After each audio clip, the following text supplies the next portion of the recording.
Okay, what's good? Let's see if everything is working okay. Just want to double check everything. All right, it looks good. All right, that looks good. Okay, so let me see. What are we going to start with? Because, bro, white culture is just, it is out of control. You seen what's been going on? Right now, let's see, we got the Asian attacker defended. He gave a statement, and we're going to look at that statement. I'm going to tell you, he sounds like he's full of shit. Two, we get Laura Ingraham trying to blame weed for Texas because apparently we live in the what was it, 1980s? Apparently we live in the 1980s. And then what do we have? Also Canada. This one I didn't put in the title, but Canada trying to blame airsoft. I want to go over that. People who watch me know I'm an avid airsofter, so I just found that interesting, along with the handgun ban. And then we have, you got to see what I found about. There's a mainstream article pushing alphabet kids at Pride, but prepping them for nudity. And I don't know what's going on with white culture right now, but it seems like they have a real high tolerance for sex crimes. Anybody else notice that? Yo, what up? All right. Good to see you. Okay, let me get the first one up. So I was looking for updates on the guy, the sex offender got beat down on the subway, and everyone's trying to blame the black men for it, even though, as I did in my video, all the evidence seems to line up with what the black men are saying is true. Right? We got a statement from the Asian dude, and he has quite a few contradictions in his statement, and I don't believe him. So first, I want to go over here. I got Asian Hate Watch because I wanted to see if they updated the story. Sexualizing minors is definitely white culture. Yeah, we're going to see that in a second. It seems to be they have a very high tolerance for sexual abuse of women and children, and I want to know what is causing this. Seems they have fathers in the home, debatably fathers. They don't seem to play a very masculine role, so I'm just trying to figure out what's going on. I see a lot of people saying even if the black dudes in the case with the Asian dude was justified, or they were telling the truth, why did you have to get so rough with him? And I don't know. And I'm looking at these. I'm not seeing Asian people say this. I'm seeing a lot of white people, and I'm like, I don't know why they just seem to like to treat sex offenders and sexual crimes with kid gloves, and I don't know. Black culture, we don't do that. We do not tolerate attacks on our women or our children. Beta Dad, the worst superhero ever. Yeah, it reminds me of the Family Guy joke, the Caillou Beta Dad. They got a lot of those in that community. I want to know what's going on because it seems to be their culture. You seem to have cultural rot.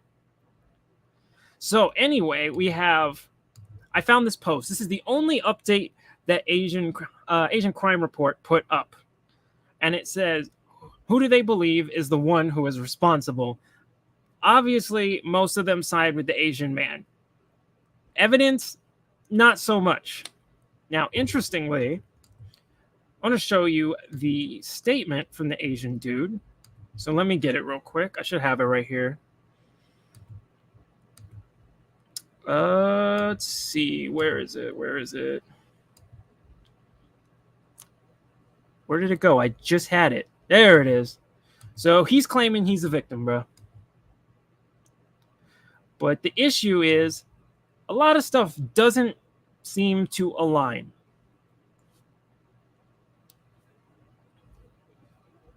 All right. So let me just jump ahead where the parts that don't make much sense are. So the Asian man who was brutally beaten in a New York subway, he was not brutally beaten. That is upplaying it. right? It was like he got slapped upside the head really hard and a couple of light hooks. These people acting like people were like 1986 Tyson beating the crap out of him, right? And I was like, and keep in mind what he did, which that's where I go, I think he got off light. Anyway, he said the ultimate indignity came afterward when the attack was depicted as vigilante justice by multiple people, including white people. I would like to point this out because there were white people in the crowd cheering, as we saw in my video, after he was anonymously accused of attempting to molest a girl on the train. Now, they leave out in this article, very interestingly, that we have the guy who initially grabbed him saying that he said, "You don't have any proof. Who's going to believe you? You didn't film it," saying he did it. Now, this is a he said, she said situation, but again, more of the evidence seems to line up with what the black dudes are saying when you take into account what they were saying before they hit him, right? Talking about, oh, you like touching women, right? Or, oh, I got a daughter, right? That doesn't seem like something you would say if this was a hate crime. That doesn't make sense. Because who does that? Who would just go, I want to commit a hate crime on this Asian dude, and then just yell out stuff about women and daughters and stuff like that? That doesn't line up very well. Also, the guy holding him, when he's getting punched, the guy holding him, you hear goes, chill, chill, chill, calm down, stop. He wouldn't be saying that if it was a hate crime. And third, also, if you want to take a look at the profiles, because you'll often see these pictures or the videos of when it is a black person assaulting an Asian person, and you often see there's like a profile to it, right? They look homeless, mentally ill, drugged out. They don't look like mentally stable people, right? These look like ordinary black men in ordinary clothes. But of course, because of, things like false depictions, it's very easy to just take this image, no context, go, they were the thugs, and go, yeah, I see that. You could put it, for these people, you could put a banger with tattoos all over his face, wearing colors, everything, next to a black dude in the suit. They don't see the difference. If we're being 100% honest, they don't see the difference. Is there a Twitter that documents anti-black hate crimes? I'm happy you brought that up, because out of curiosity, I looked that up, and I have the tab open real quick, and I can bring it up.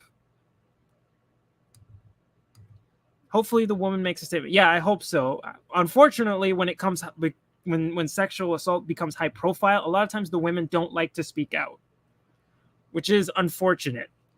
So unless they do, that's going to be tough. But let me show you. I was very interested, so I Googled Black Hate Watch, and I will pull that up real quick because this is interesting. I was curious to what came up.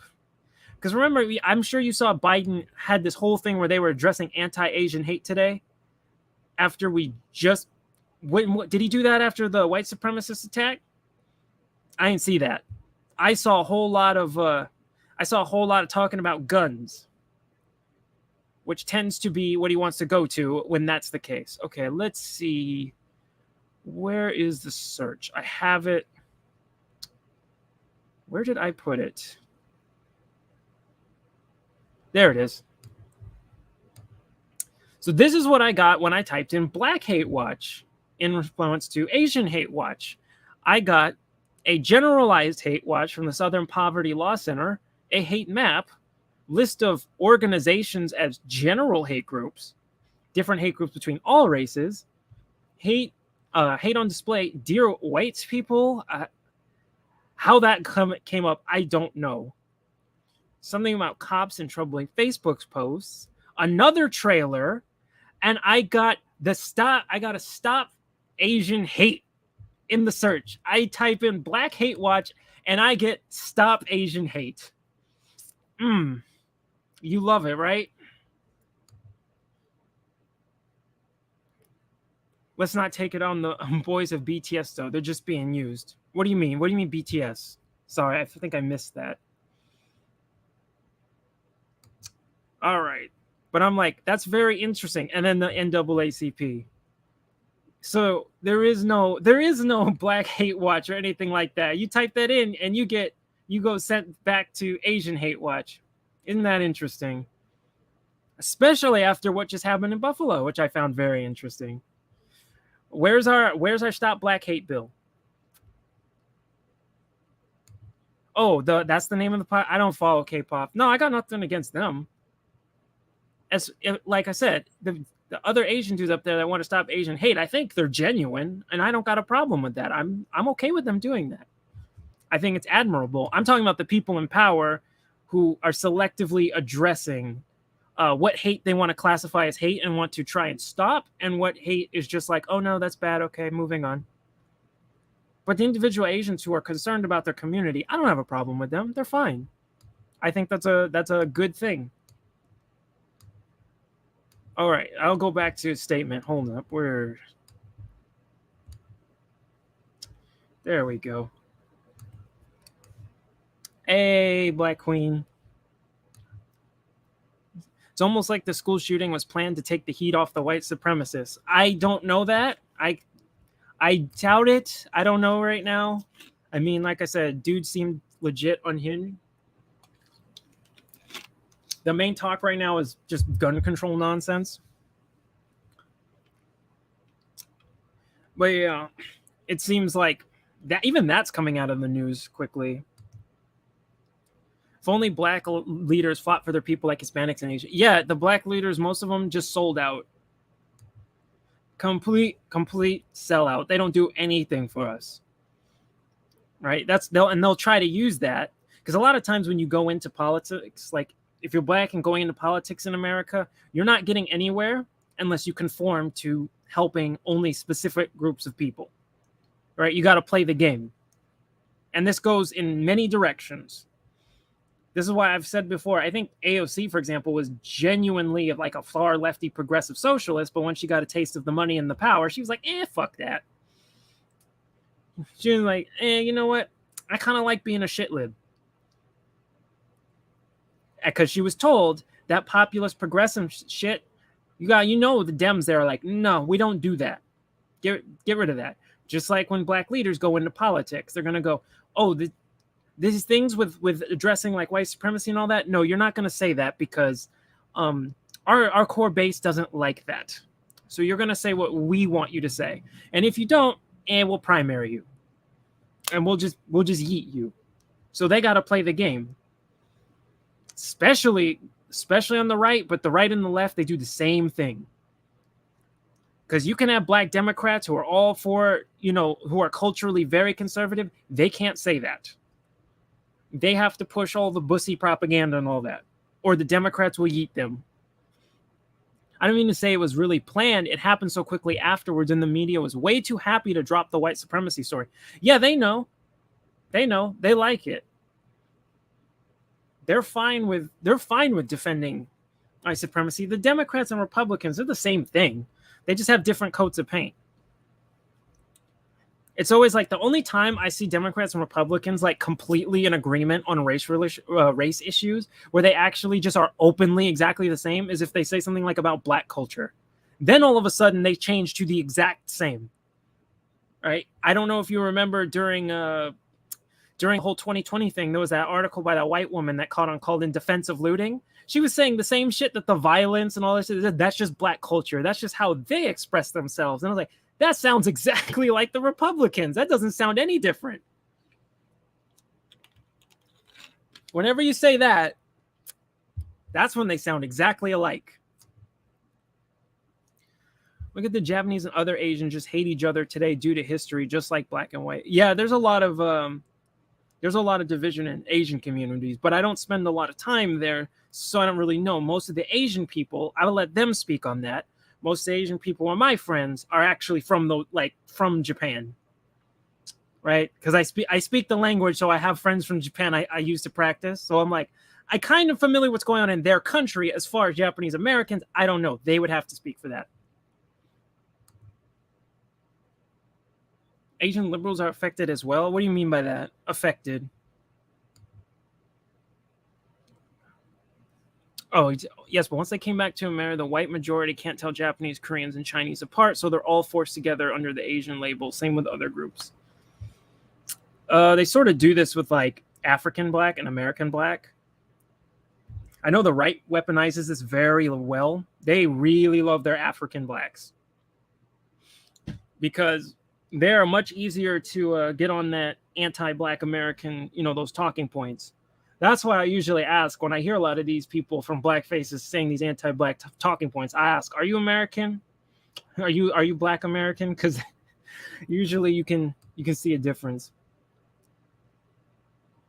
Gun control treats the symptom, but not the disease. I don't even think it treats the symptom though, because it's not going to slow it down. I mean, it's LA. Like for example, in LA, you don't even want to know how easy it is to get an illegal firearm in LA. It's a joke how easy it is. I meant wokeness of Asian liberalism. They have that too.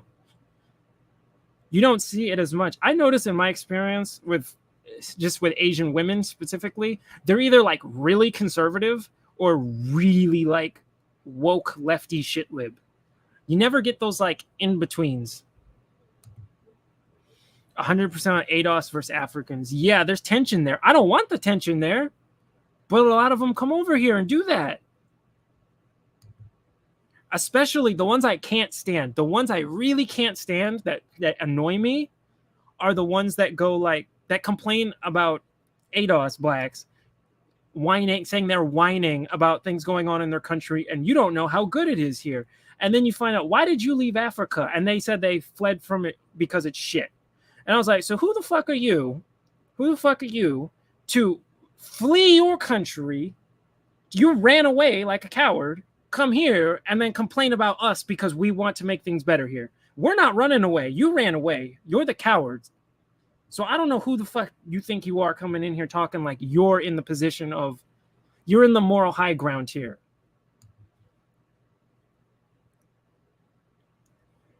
I know a lot of times I see many believe the media stereotypes, but that's all intentional.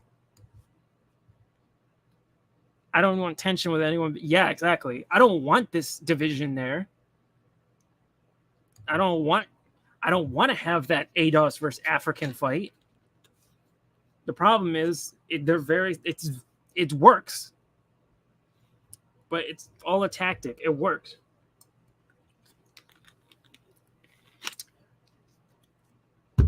Okay. So, where was it? Oh, yeah. So here's one of the first things he says, going back to this, where he says, "I'm the victim here. The Asian man, the 42-year-old married father from Queens, who asked not to be identified, told Daily Mail in an exclusive interview Tuesday, I fell asleep on the train and I woke up to a bunch of guys grabbing and assaulting me." That doesn't sound right. What do you mean you just woke up and he was being grabbed? Because that didn't look like what happened. Because what other people said was he was picked up and he was pulled away and then off the train. Now he's saying he was sleeping and he just woke up and was being assaulted. That doesn't sound like what happened, because as you can see, as he's being held, he is wide awake and aware of what he's doing. The division keeps the right people rich. Yeah, exactly. Fight each other. They make us fight each other, and then, they don't have to worry about anybody targeting the correct people who are causing the problems.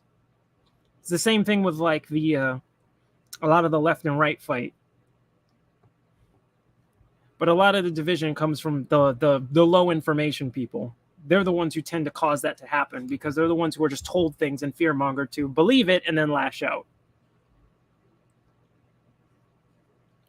So, he also says this: "I didn't even know what the hell was going on, and there was a crowd watching and nobody was helping." Well, the crowd also, there was a cheer in the crowd, and I paused on the pan. There were white people in that crowd looking and cheering as well. So if this was, again, just a random hate crime incident, why like it was black versus Asian, why were there white people there who were also had no problem. Another suspicious thing is, why did the police take so long? Because in subway stations, police are everywhere. At least in LA. I know in New York and LA, police are everywhere there because they're always trying to catch you, like trying to get on the metro without your card or something. They just wait there. Now you're telling me there's an assault and the police, multiple people went to get the police and they just kept saying, yeah, we're coming. We'll get there eventually. Sure. Something about that doesn't add up. Something about that's weird. We're too powerful. Yeah, exactly. But they know that. These people in positions of power know that. Unfortunately, like I said, you have a very uninformed majority who don't know they're being lied to. Because fear-mongering is a very effective tactic.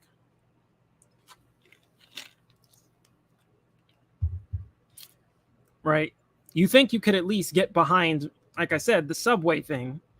At least at minimum, you could wait for more information, but nobody waited for more information. Because everyone's jumped on the black people hate Asians and they're violent thugs that are just going out and just beating them up because they're Asian. So even though all the information I have found pointed to the black dudes were telling the truth, nobody cares. They just want to push the thugs and criminals. Asians were very conservative inside, acting like liberal outside, thinking Asian people were traditional conservatives. Like I said, in my experience, it's very mixed. It can go either way. It can go way either way. And that includes Indians too. I put them in that category. I'm just saying this is my personal experience. Either super conservative or like super neoliberal. I rarely find in-betweens who know nuance. Okay, so, all right, we saw that. There we go. He got light hooks, man. Again, also, if this, again, was a hate crime, because the two black people who hit him came a bit later. And everybody who saw this said those black dudes came a bit later. Why would this guy just randomly be holding down an Asian dude for no reason? That also does not line up.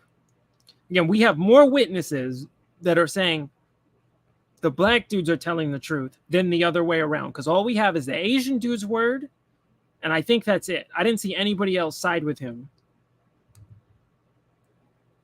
What's wrong with pride? We'll get to that. Then that's very good for you, but we'll get to that.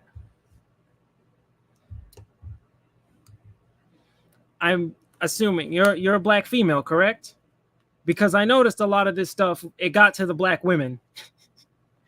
It didn't get to the black men yet. They didn't do it, but it got to a lot of the young black women. And I specifically say young, like Gen Z black women.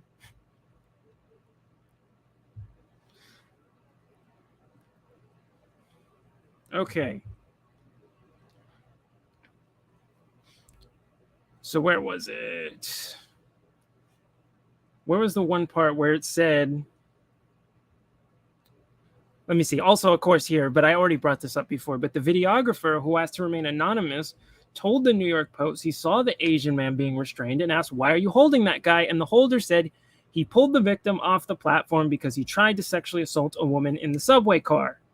And he was waiting for police, but they didn't arrive for 20 minutes, which again is weird where the police were. And two, again, random hate crime. Why would he just be standing there holding the Asian dude for no freaking reason? Is he just waiting for some niggas to show up to beat the crap out of him?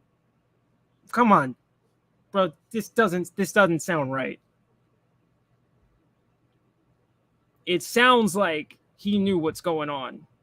He knew that, because I remember we said that the guy who grabbed him, which apparently nobody believes for some reason, he said, how are you going to prove it? You don't have a video. You have no evidence.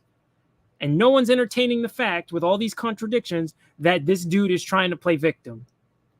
He's trying to play he knows all the anti-black racism in society, that people will instantly take his side. I don't think this dude's dumb. I think he knows damn well what he's doing. right? Remember the old defense? Remember the old defense from the old young white girl who got pregnant, and then she'd be like, two niggas raped me, right? And that always seemed to work. You don't think this guy isn't aware of this? That is why MSN is pushing this narrative, black versus black. Divides black generated by good old boys club. Mainstream media, hardcore pushing this level division. I would argue the right does it more. The left does it too, right? They use their Don Lemons for this too. But hardcore, the right, I know specifically likes to grab the African blacks because it's much easier to get them to say the same stuff about American blacks because they believe the same thing. Believe all women. You seem very sexist. No, I got nothing against women. I wasn't there. I didn't need to be there. I don't even know what event you're talking about. What is this? I haven't even said anything on it, and you're already being accusatory. If you're trying to say like I'm sexist, I don't know. You're not doing a good job. You seem to be validating a point I didn't make, but I'm thinking very loudly. How many men are with it? Yeah, I know. In white culture, keep that in white culture, and we don't have a problem, right? This seems like a white culture issue. I don't have a problem with alphabet people just doing their thing. They're just doing it, like I said, it's like a white culture thing. And that's fine. We'll just leave it in the white culture. Him looking for a fight. Hey man, you can't say anything about the alphabet. They come after you hard. They get away with everything. All right, they clearly take priority over niggas. Look what happened to Chappelle. You think if another black dude did that shit, he would get off in LA? Another straight black dude?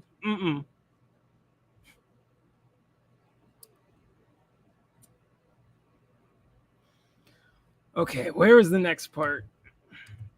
Where I was like, nah, this don't seem right. It is... I'm trying to find where it went. Okay. So, it is the one outlet reported he'd been arrested for sexual assault and forcible touching. However, the NYPD source told Daily Mail that the victim had never been arrested for a sex crime. A sex crime. That's a bit vague, right? There's other crimes than that. And he says, I've been arrested numerous amounts of times. Okay, so we have a career criminal here. Disorderly conduct, drinking in public, but I never ever forcibly touching a woman, the man told Daily Mail. I have never ever forcibly touched any type of female or person in my individual life. Hold up, you just said you didn't. You just said you've been arrested numerous amounts of times for assault. Now I know my legal people out here are going to be like, yes, assault doesn't mean you put your hands on somebody. Assault is the threat, the imminent threat of you about to put your hands on somebody. Okay, that is different. However, it's very rare assault happens on its own. Assault usually is followed up by battery, and most people use the term assault, don't use it correctly. They think assault is putting your hands on somebody. So, this guy's saying, I never forcibly touched anybody, but I've been arrested numerous times for assault. Hold up, how? I highly doubt this dude just went around threatening people and walking up to them, and then the police just went, you're under arrest. That sounds very unlikely, especially in New York, where the police don't give a fuck.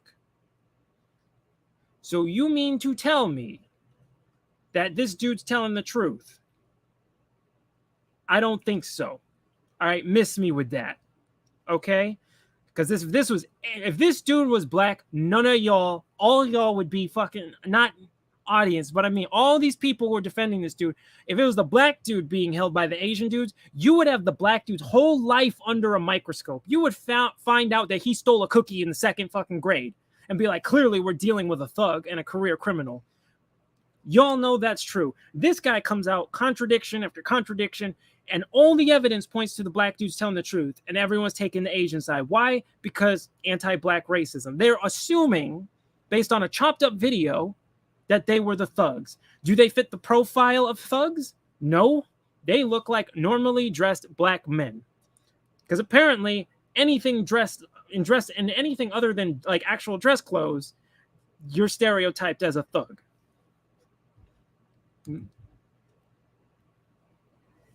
I think the sooner people accept people as people, the better off everybody will be. Everybody is something. Yes, but that's not the way America works. It's one of those things where it's like color. I've always said this. People say they're colorblind. I usually take that as a system. That makes my suspected racist alarm goes off. Because every time I hear that, nobody means it. We're all Americans. We're all colorblind until they want to talk about crime, right? Until they want to talk about poverty, until they want to talk about certain things. Then all of a sudden that color blindness, it's gone. Now we want to bring race into it. I'm fine with everyone being unified. I just want it to be consistent. Problem is, other people keep making their shit about race.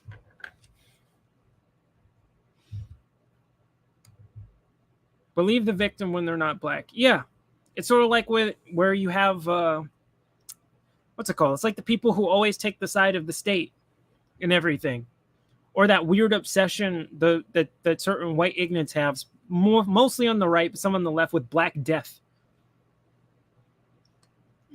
You notice that? They have this weird obsession specifically with Black Death.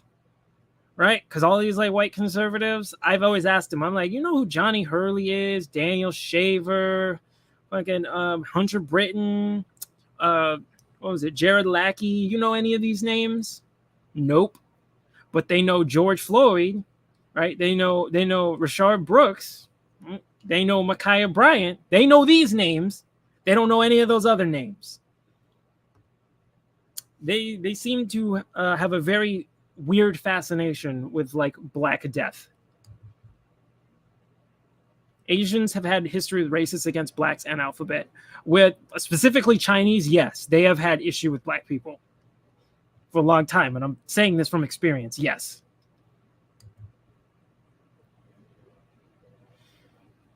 All right, why haven't they come out with all the bad back? Yeah, right. Where's everybody having this dude's life under a microscope?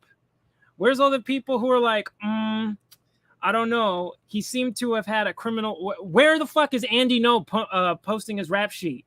Huh? Where the fuck's Andy No doing that? He seems to like to do that. I don't see him doing that shit now. He seems to be quiet. He seems to be invested in these types of issues, and he loves posting rap sheets out of context because I've seen him do this before. And now all of a sudden, where's his rap sheet? Right? Where's this Asian dude's history? Because again, if this was reversed, you know every detail of this dude's life would be under a microscope right now. Who bitches in a race is a different issue. Yeah, I never liked that. I've seen Alphabet do that, and I always piss me off when they try to do marginalized groups and they try to like compare being like LGBT with black or something, and that pisses me off so much. Those are not even remotely same. Oh, he meant discrimination. George Floyd, thanks for the statue. Yeah, thanks, Democrats. Don't worry. You stopped police brutality, right? Go find your dumb tokens who will stand in front of the statue and smile and then go, look, we solved police brutality. We got rid of qualified immunity. We had police reform. We didn't get any of that. But look at the statue. Wow. So we're going to address policy? Look at the statue, nigga.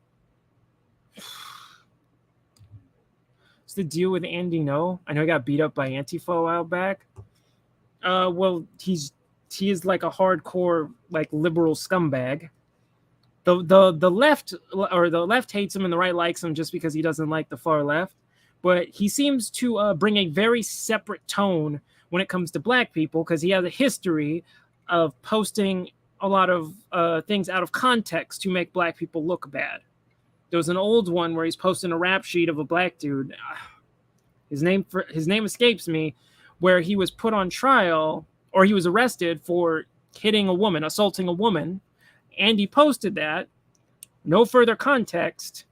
Of course, everyone believes it. And then when you look into what actually happened, he was released, found not guilty. And then you look at what actually happened. It turns out he was breaking up a fight between him and another girl, or not him, a girl and another girl. And he grabbed the girl and pulled her off and was holding her back. And then she tried to accuse her or him of assaulting her. That changed the context wildly. But did he post that part? Because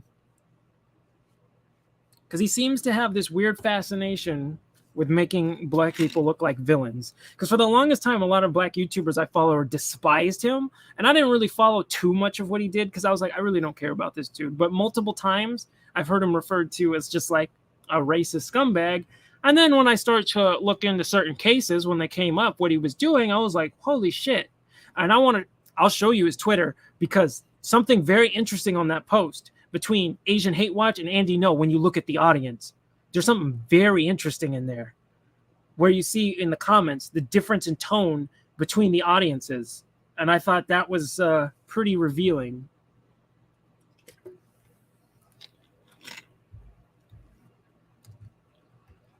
We're saying we've been judged and abused because of who we are as people, like the black man. No, don't do that.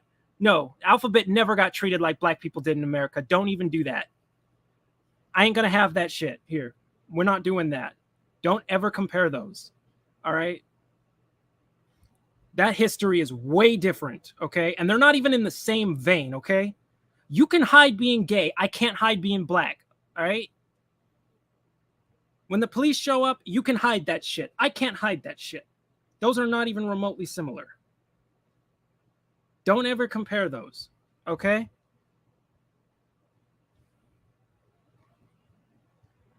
They should have had a standardized formats and news reports to prevent the race news debate.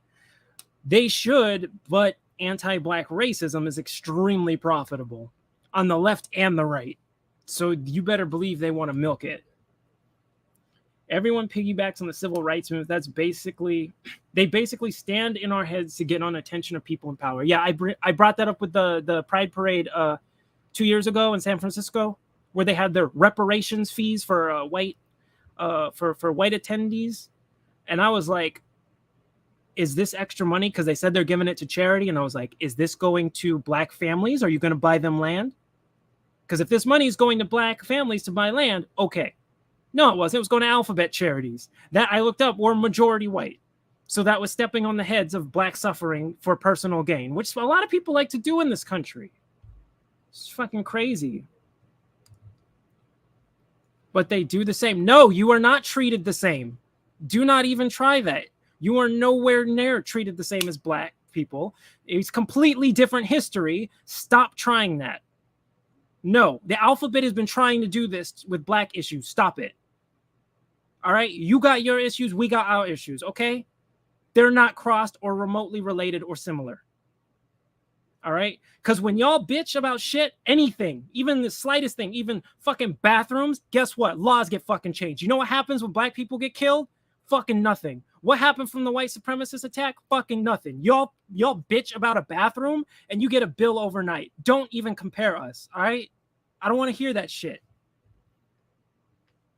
Okay? It's nothing against Alphabet people personally. It's this kind of shit that they try to do that I don't like. Don't do that.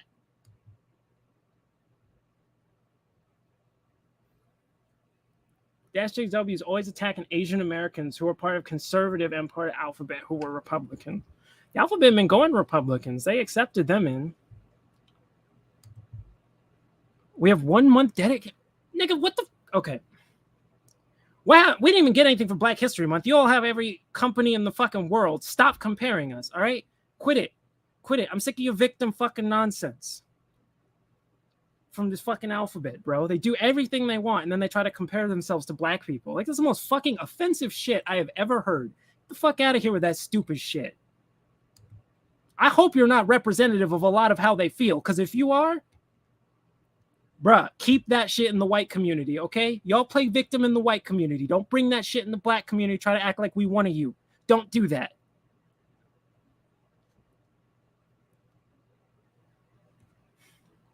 No, being gay is not like being black. That's because it's what the activists have taught us. It's one and the same. Exactly, right?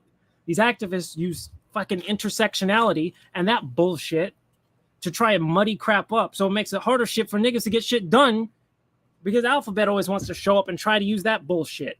And then don't even get me started on the leftists that want to use terms like POC, right, to muddy up issues so they can't be taken seriously or properly addressed. Andy's worried about Andy now after his violent attack. He's not afraid. He went out to try and do this stuff again. As far as Antifa, his Antifa stuff, like whatever, I didn't really look into it too much. But it seems to be he has a consistent issue with black people. It's probably when I can't change your race. We should be on. No, stop. Okay. I don't think you realize how disrespectful you're being. Dude, you have your issues and you let us deal with our issues, okay? All right? Because stop with this intersectionality shit to try and get on, step on our heads to get shit done. All right? Niggas don't play that. All right? I know a lot of you black women got caught up, the younger black women got caught up with this alphabet shit from white culture, bringing it over. Don't do that shit here.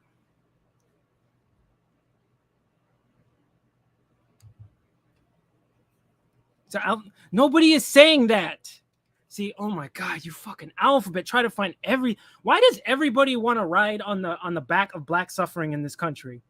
What is the deal with that? Like everybody fucking wants to jump on our backs and just fucking drag along. It seems, what is this fascination with black suffering that makes everybody else like want to jump on it and compare those two, right? Like everybody wants to do that.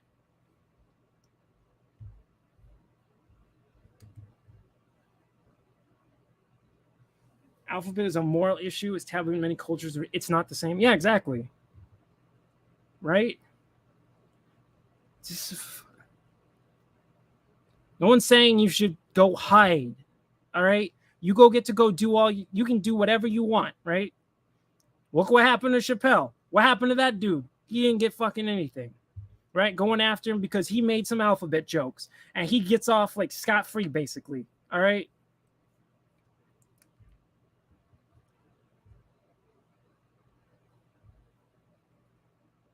The money's going towards George Floyd's statues. Bro, don't even try. Sometimes I get you. Don't try with them.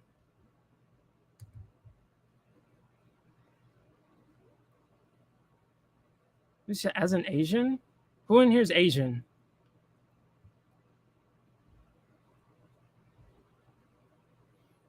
I'm not doing patronize. What I'm doing is not patronizing. What I'm pointing out is facts.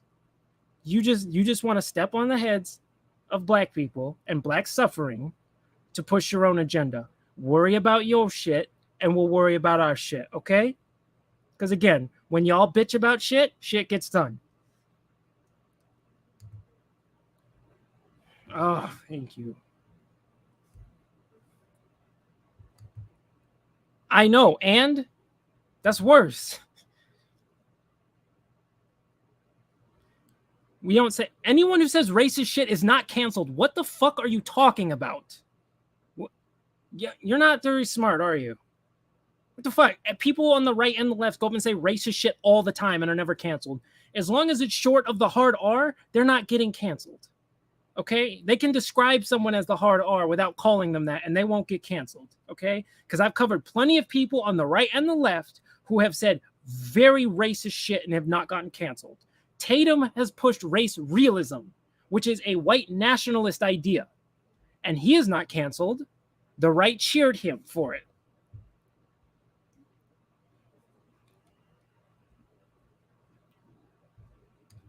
At least he's loyal to his people. Yeah, that's true. That is true. Yeah, you give him that. I don't have a problem with that in concept. It's when you do it. It's when you do it at the expense of others. That's when I have a problem. That's when I step in and go, I have a problem. Stop Asian hate. I don't know much about the organization per se. BLM is a grift. Right? It didn't help anybody.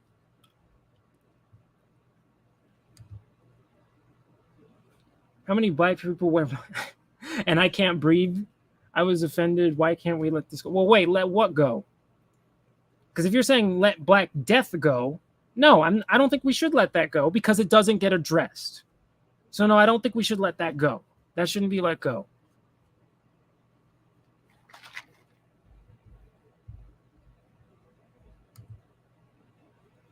Exactly. Why can't we talk about black issues without everybody jumping in? Everyone's got to jump in and make it about them whenever it's a black issue, especially white liberals. They love to jump in and muddy shit up. They love to do that. Like those rich, like, you know, those rich white liberals who are usually in academia, they fucking love doing that. Right? And this goes back to America's founding. You know, when we were talking about reparations in the 1860s, Andrew Johnson pulled the "What about white people?" He literally did. And this was 3 years after white people got reparations for slavery, which they did. And what's going on? Right? Turn that off. And exactly what's going on? This is old. This has been going on since America's founding. Anytime it's about black people, it's always, what about other group?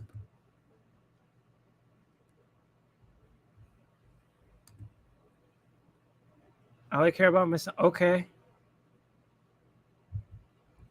I said I don't got a problem with the alphabet. I said when you try to come in and do other shit, then we have a problem. I said I got no problem with you doing your shit. Okay? I said I got no problem with you just bitching and getting your shit taken care of. I said I had no problem with that. Okay? Yeah, really, man. Fucking, I swear to God, man, these alphabet people, I don't get it. Love to make everything about them.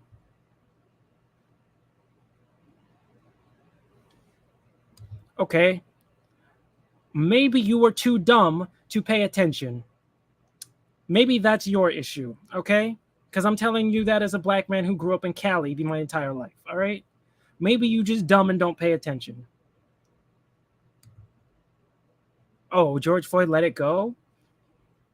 I mean, the dude, okay, yeah, like stop. But I'm talking about what was behind that and police reform. Don't let that shit go.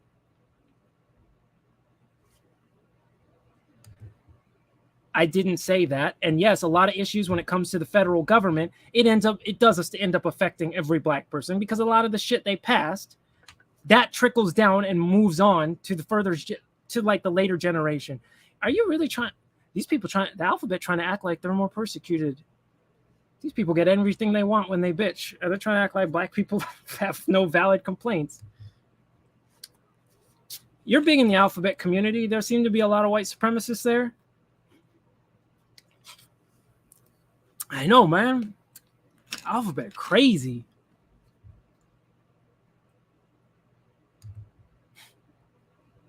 Exactly. Right? He's one of those people that it's like when you get stopped by the cops, they blame themselves. You know what I mean? Like there was no reason to be stopped. They just made up some bullshit. And you're like, I'm sure they were just doing their job, right? Just because you never got shot by the cop doesn't mean people don't get shot by the cops. That's poor logic. Exactly. Right? Things happen to individuals that can then carry on and affect other individuals. As we have seen, example, Buffalo. How many of the people he shot were fathers, right? Or mothers, or community members, right? Just because there are people who were not there when that shooting happened doesn't mean it didn't affect them in some way. Just like generationally, shit can happen, doesn't mean the next generation is completely unaffected, clean slate, all of that's wiped away. That's not how that works. When you do things somewhere, it can affect other places, right? And we have people who are in government who try to low-key slide policies under the table that cause these kinds of things, specifically like Biden. I wonder, you a Biden voter? Because you sound like a Biden voter.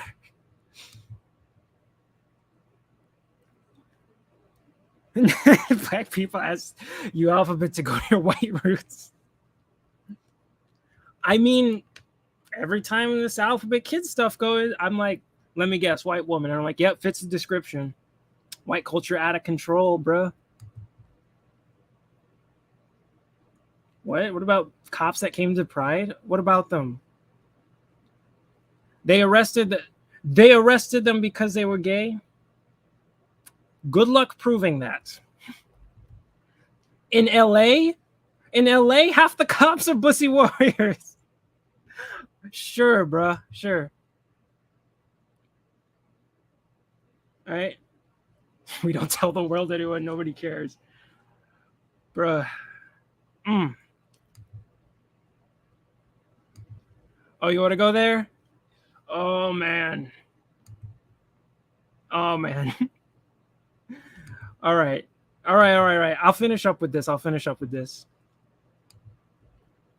Oh, shit.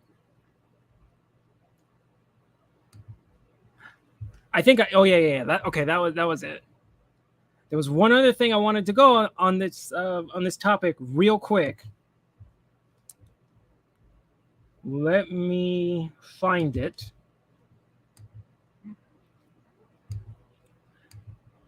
So it was back here, and it was the Asian hate crime report, and saying who believed who in this case, right?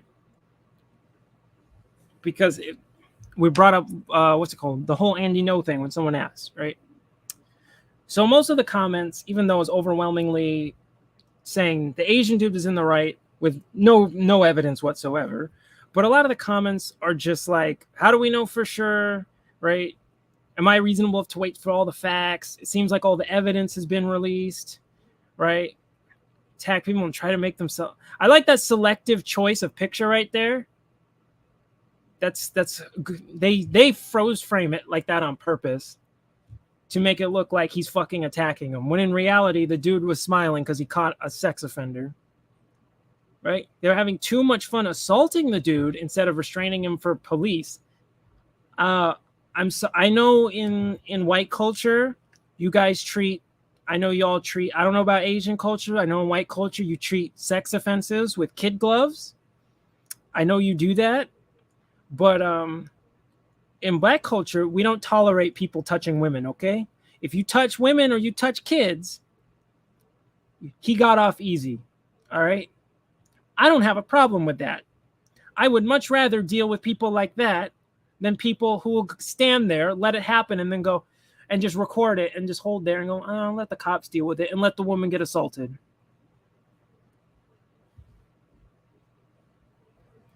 All right.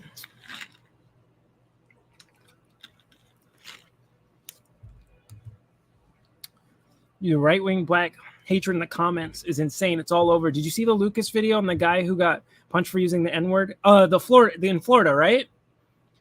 And you had people like Matt Welsh trying to defend the dude who was a pedo, and they were trying to, and other people like Fox News trying to cover up that the dude that was punched was a pedo. And all of a sudden, wasn't that whole like, oh, we don't care, it was a pedo anyway, so who cares? All that went out the window real quick. That happened with what was the other one? Like Kyle Rittenhouse. They didn't bring that up with Kyle Rittenhouse, with Rosenbaum. No, they were cheering him as a hero because, like, good, we got some pedo scumbag off the street. Then races changed, and now it's kid gloves again. It's fucking kid gloves. Now it's, really, you're gonna hit someone over the N-word? I'm like, you're more concerned about the safety of a convicted pedo than a black man? Interesting. Stop Asian Hate never addressed the conflicts between the Japanese, Korean, and Chinese. What do you mean, what does that have to do with race? I'm pointing out 2 instances where they specifically are bringing up that the dude was a pedo and that was fine that he was killed. They said, good riddance, no one cares. When the black dude does it, though, now they're like, really? He's going to get off scot-free? Really? They didn't bring that energy with Kyle Rittenhouse, right? Everyone said he shouldn't have punched that guy, yet the cops are allowed to assault people over words. What happened to sticks and stones? Oh, yeah, dude. Don't talk back to the police because they can set you up. If Asians, they do. That happens quite a bit. Didn't you see that video from China with the black baseball players? I don't know if you've seen that. That video went under the radar. All the Chinese dudes were yelling the hard R at them. It's like, that happens. It pops off the same. I've said this when people try to go like, you guys call yourself the N-word all the time. And it's like, no, if a black person called another black person the hard R, it's popping off the same as if a white dude did it. There's not going to be a difference. We don't use the hard R. But the point is like, okay, so here's the comments. It's mostly like, oh, they either defend the Asian man. I don't know the evidence. Since when is vigilante justice allowed? Right? It should be allowed in all cases. I don't have a problem if someone catches someone trying to rape a girl and they get stomped out. I'm actually perfectly okay with that. While you're waiting for police, you want to stomp out a rapist or a pedo, I am okay with that. I have no problem.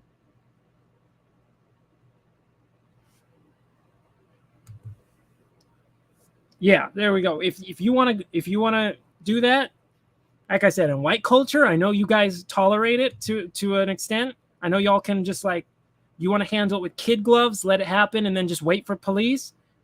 Black people don't play that. We don't do that in black culture. You put your hands on women, or you put your hands on kids. It's not going to end well. Okay? I'd much rather deal with that than having some passive beta white dude standing there going, I'm just going to let it happen and call the police and wait 20 minutes for them to show up. Okay, but here's where I said, this is what made me interesting to look in the comments. Now, let's look at somebody else who misrepresented the story in exactly the same way. Okay. Andy No misrepresented this story and lied about this story in the exact same way Asian Hate Crime Report did. Exactly the same way. They both posted the chopped up, edited video and just tried to throw out context, knowing that the anti-black racism would kick in and everyone would assume they were the thugs. Oh, right, the Chinese one? Oh, yeah, China's a mess, bro. But look at the difference in audiences, right? So you have your basic ones, but then, where was it? Wait, let me refresh it because it switched up the comments on me.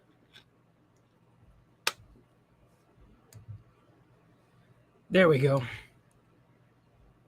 So you had stuff like, see, poor human being attacked by wild monkeys, saying it was racism, calling degenerates, people behaving like beasts, right? And then saying it's an insult to beasts. And I see a lot of these. These don't look like Asian faces. These look like mostly white faces. Andy. Right? And that's where I go, how is the victim faring? Yeah, I know. In white culture, y'all really care about your sex offenders. Right? Literal ultraviolence from droogs. Interesting. Again, their excuse is going to be that he called them the N-word. White faces, right? I'm just saying, like, the other one, Asian Hate Crime Report, they had a much different audience reaction than Andy No. Why is Andy No's audience have so many white racists in it? Because if you cater to an audience, like, for example, if I had a bunch of, like, hardcore black nationalists that want to, like, actually go kill people of other races in my chat, like, that was my audience, I would be like, what am I saying? I don't want those people here, right? I'd be like, I am saying something wrong. people like him don't question this, right? He's okay with his audience being this. He doesn't want to switch this up or give out more information so we can actually get a better audience. He's fine with the white racists who follow him. He's okay with that. Russians don't play that. Yeah, they don't. Oh, yeah, they don't. You have to be over 18 to get Metopia in Russia. They're way more hardcore. Chinese Communist Party likes Russia. We're full racist white supremacists. I don't know about Russia. China, yeah. But that's what I wanted to point out is just the audience demographics and response between these two group people or these two individuals, very different. And now you have to question, Andy, why is your audience like that? Why is that your audience? Because I'm not seeing that so much in Asian Hate Crime Report. Interesting. And then I realized, I was like, now I see why so many black people I follow absolutely despise Indino. And I'm like, yeah, I can see why now. Okay, what was next thing? Get rid of this. Where is it? Okay, all right, we'll do this one.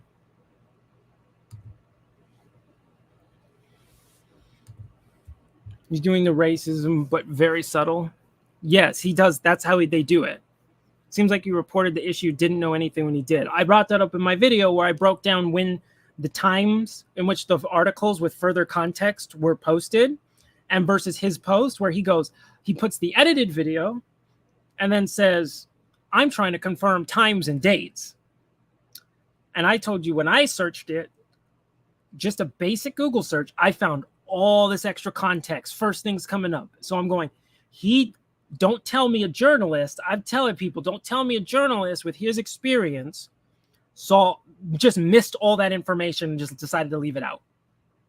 No way in hell. He did that deliberately. He knows exactly what he's doing because, again, liberal journalists, that's what they do. They constantly like to leave stuff out by omission to push certain narratives and fearmonger.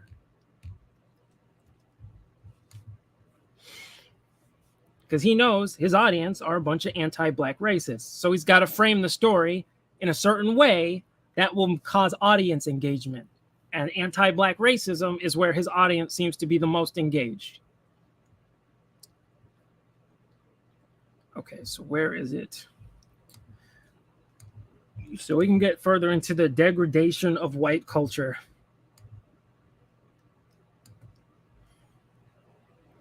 Where is it?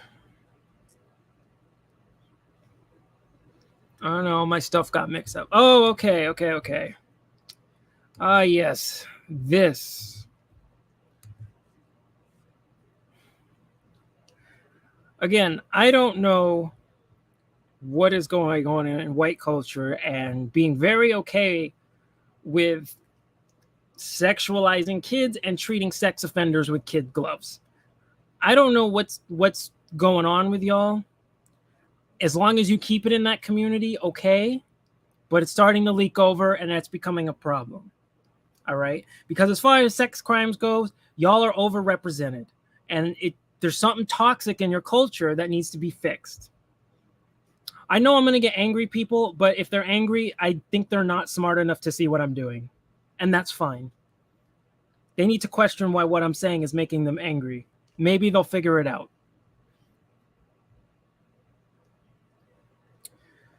Oh, Lord. So also, actually, let me show. Can I show two at once? Because the thumbnail on their Twitter was interesting too. I'm trying to find it. The thumbnail on their Twitter was fucking worse. Let me see if I can pull that shit up again.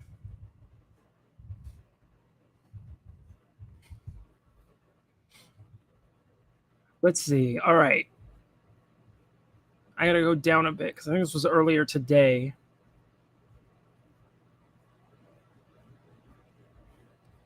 Load up. There it is. Wait, I lost it. Damn it, I fucking lost it.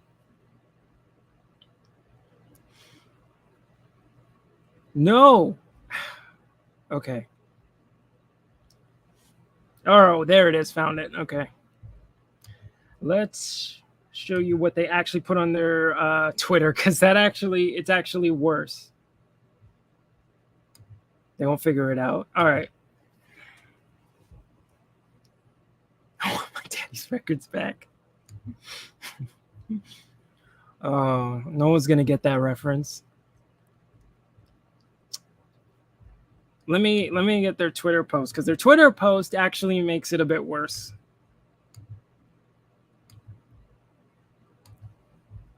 Here it is. Pride parades and pride festivals that Pride parades and pride festivals that follow are noisy, crowded, and they're filled with sites that may be new to kids, like public nudity and kink. So is it appropriate to take your young kids to Pride? Yes, you should take your kids to Pride, but have these conversations beforehand. What is going on? What is going on with white culture right now? Because again, all I see is white faces, and I can see one black woman, of course, a young black woman, because it got to them, in the back.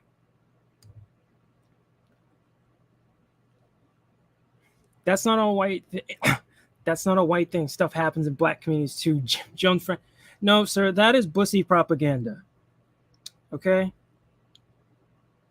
Nobody's saying that shit doesn't happen. That shit barely happens. Just like there are white people that enjoy black culture. Okay, and they engage in black culture. Right? There are black people who like to indulge in white culture. Right? That's fine. Okay, maybe you are okay with showing nudity to your kids. Okay. I don't know what I know you're in Cali. I'm pretty damn sure you went to a mostly white area, because I don't know where in Cali that is an all black community where that shit happened, where you had naked dudes running around and you had little kids there showing them that shit. Because that sure as hell didn't happen on Crenshaw Boulevard. I know that for a fact. Alpha's 90% white led. Exactly. But this whole alphabet kid stuff, every time I see a new thing where it's like, my 2-year-old is trans, I'm like, let me guess, white parents, white woman, right? Every time it's a white woman. Because it's shit libs, dude. They all try to outdo each other. They're all trying to like outdo each other. And so they're trying to push this shit younger and younger. Remember that time I said, how long before we see alphabet 1-year-old? I was trans 1-year-old. And then like 2 days later, after I made a video where I said that happened, a story came out like that. Shit libs are so predictable, bro. They're really easy to predict what they're going to do. It's just whatever the popular thing is, they're going to just one up each other.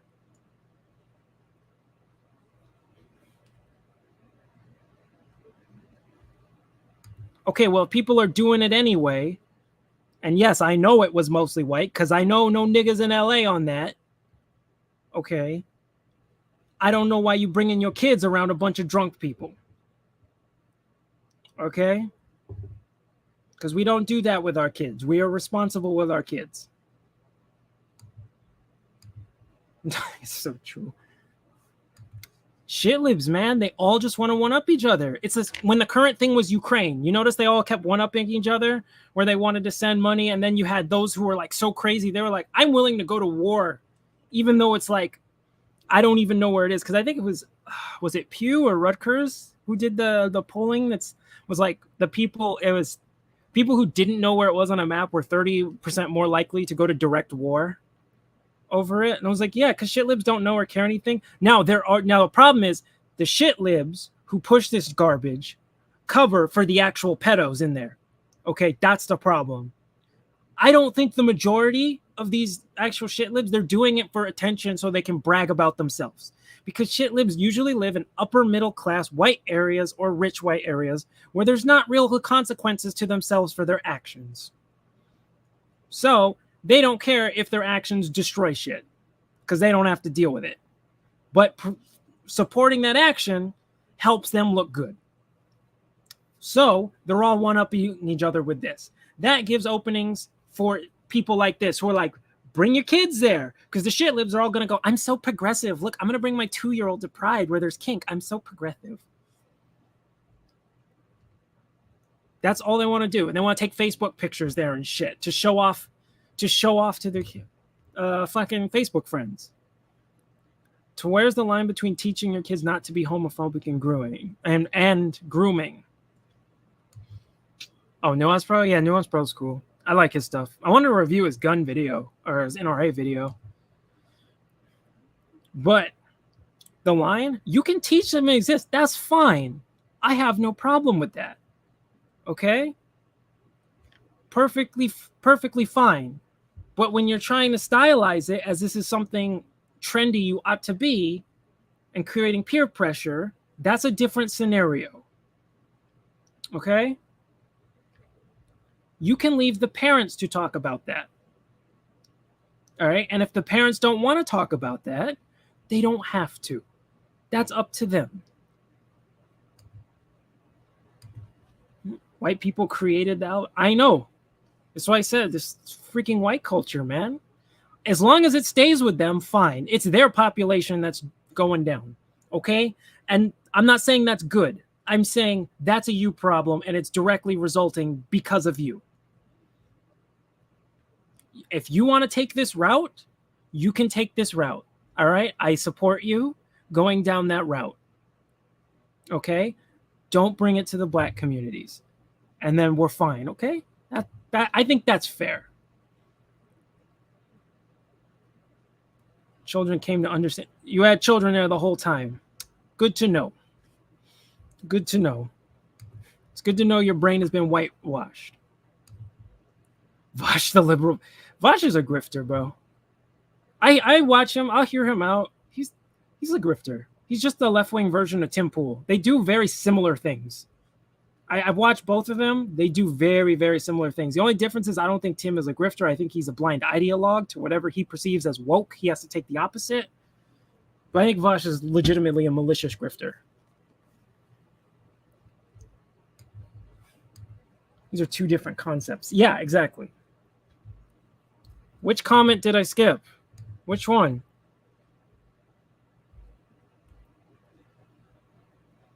I don't see which one I skipped. I seem to hit all of them. Let me see. If you would like to post it again, I will read it.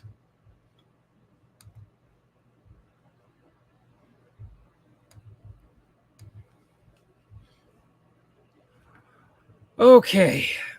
So they say Pride parades and Pride festivals that follow are noisy, crowded, and they're filled with sites that may be new to kids, like public nudity or kink. Not to mention their Pride parades are the most sober of places, so it's appropriate to take your young kids. Considering the benefits, which of these benefits are there? We got naked, drunk people partaking in kink, and you're like, yeah, it sounds like a good place. Let me guess. Let me see who wrote this. Let me guess. So it should be at the bottom, right? Where is it? God damn, you get fucking. Oh, does it not have the name? Or is that the top? Oh, there we go. Let me guess. Let's see. Oh, she doesn't put up a picture of herself? I'm curious.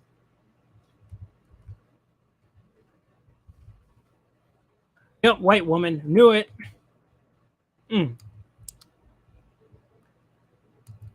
Called it.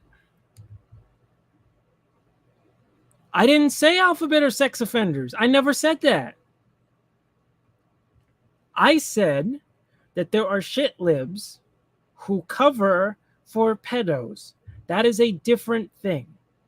But by cover, I don't mean intentionally doing this. Okay? I didn't say alphabet or sex offender. I don't think they are. I think vast minority are. Okay? I said anybody who is taking your kids to people where there are drunken naked dudes. Yeah, I think you are. That is a different thing.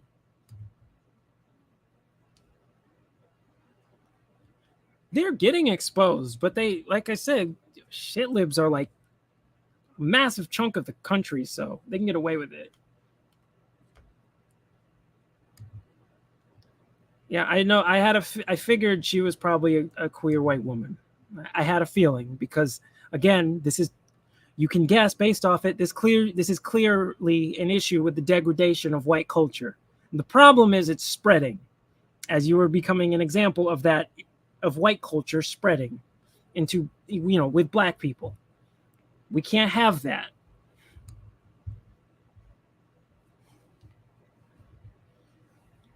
Oh God, where was the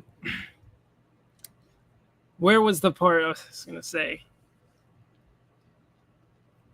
Yeah, I know. See, they're trying to equate this to, like, here's the problem. In this part, they try to equate this with the alphabet pride of the past, whereas, like, just let us do our thing. Now, the problem is where we are right now. Y'all are saying bring kids to the shit where there's naked drunken dudes around. If y'all trying to paint that naked or naked, that old boomer grandpa that was like, it starts here and then it goes to, then they're going to be making the kids do stuff.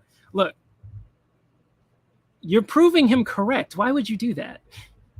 If you're trying to say that the image wise, that's not what we do, why are you proving it correct? Why are you proving that old boomer grandpa correct? Right? Because it used to be you thought he was a crazy person. You used to thought he was engaging in the slippery slope fallacy. Right? Then when we get to where we are now, you're kind of proving him correct. I thought you didn't want to prove him correct. I thought you wanted to prove him, you just wanted to chill. And for those who do just want to chill, I don't have a problem with you. You can do your thing. I got no issue with you. Yeah, drag queen story hour in white communities. Black communities, that doesn't happen. The schools down on Crenshaw are not doing drag queen story hour because you don't want to bring drag queen story hour around a bunch of black mamas. That's not going to end well. That's going to end very, very, very poorly. I know you have. It's very obvious by how you talk. Not saying that's bad, just saying don't try to spread it to black areas. Right? Don't be the Trojan horse. Right? It doesn't mesh well in black areas. And it's not because they're homophobic. Okay?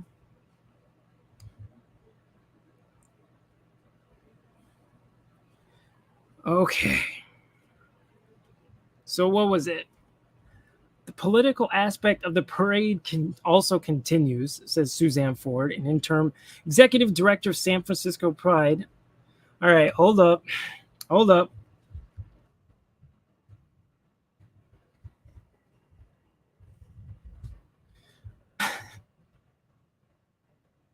Yeah. Look. Yeah, white woman. Okay. Just had to make sure. I don't even need to look this up anymore. It's like super obvious at this point. Okay. Families representing Black Lives Matter and trans kids. See, here we go. Stop doing this, Alphabet. See, this is where we start to have problems. Don't do this.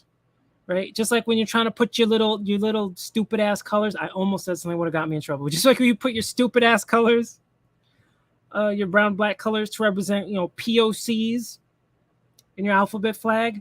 This is the shit. Stop doing that. Stop trying to drag black people into your white culture. Okay? Because right now it's toxic. We don't want it. See, this is why I said it's shit libs, dude. Shit libs are the ones who are all the ones screaming like BLM. Right? The ones who back the organization and wear and buy the shirts and shit. These are neoliberals. They're just grabbing and bringing BLM to Pride because they're trying to mash the two together so they can take pictures on their Facebook so they can post it to other white women and go, look how progressive I am. BLM at Pride. I swear to God, if I see rainbow with BLM and on alphabet, quit wilding. Quit wilding out. Just worry about you guys. Let niggas worry about them. All right.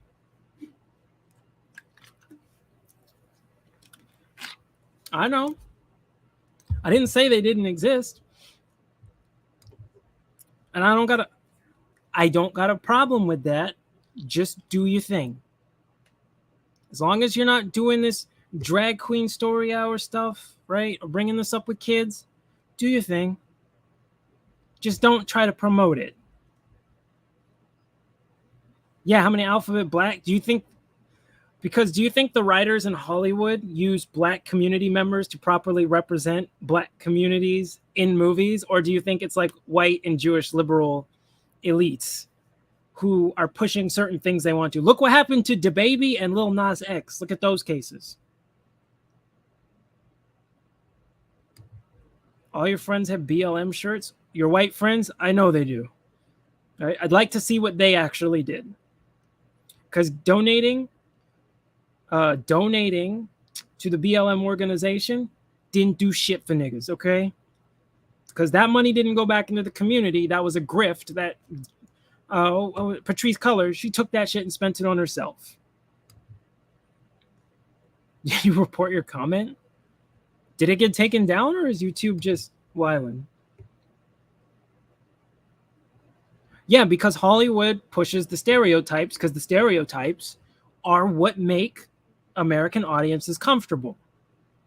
This is why when you first go in, if you want to get a role as a normal black man, you're usually going to be playing a thug, a rapper, a drug dealer, or an athlete. Those are like your choices going in. You don't get to be an accurate representation, right? Other communities get accurate representation.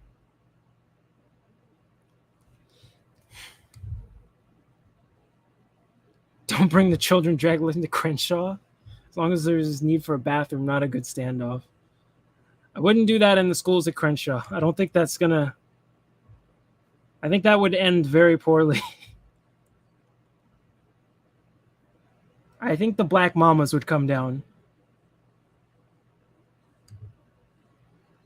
Which comment of sometimes was homophobic? We have made it very clear here we don't have a problem with the alphabet. Right? Individuals. I got no problem with you. I've said this. I think we all agree here that we got no problem with them. Right? It's just when you're doing this stuff to kids and then trying to also shift it into communities where the culture doesn't want it. Okay? Those people who do that, that's who I have a problem with. These white women that push this stuff, that's who I have a problem with, that are trying to bring BLM stuff into this. Those people I have a problem. Those alphabet I have a problem with. The rest of y'all I have no issue with. Do your thing. All right? You good. Okay. Oh God. How many BLM flags are we gonna see at these events, bro? That's fine, but stay in Brentwood. Stay in Palisades. Stay over there.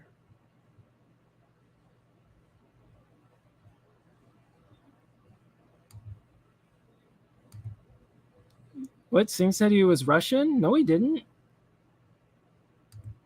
Russia is the most homophobic. He didn't, though. He never said that. Wait, you hating on him because he's Russian? Or you think he's what? That's not cool. Bro, that's racist. I'm not gonna don't hate on the man because he's Russian. Or how do you know he thinks what his country thinks? You don't even know he's from there. He's not even from there, but why would you assume that?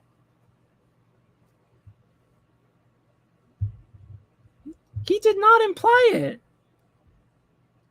He did not imply it.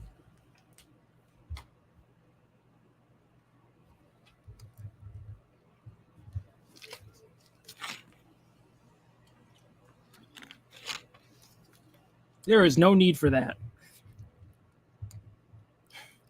You guys just a troll who reports anything who doesn't. Yeah, right. We got. Hey man, they got their spies everywhere. They got their snitches and their spies all over the place. So you gotta be careful. Wait, have you seen the news? I feel for Ukraine after what Putin did. I knew that was before they were homophobic. Listen, you want to know my opinion on this? I'm going to get controversial. Fuck Ukraine, fuck Russia, and fuck NATO. Okay? All of them contributed to this. Okay? Because I was aware of what was going on in Ukraine in 2014. I remember that. Fuck all of them. They're all they're all doing this, and this is just it's again, we got white on white crime. It's just white on white crime getting out of control.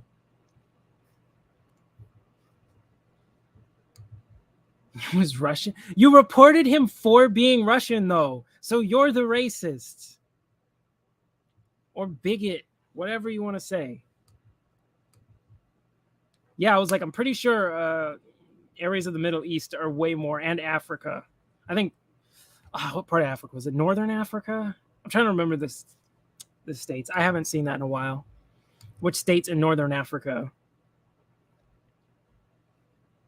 I'm like, look, that's not cool. We don't do that here. We don't try to assume people believe what their country's government believes, or what they're right. We don't do that. We don't do that here.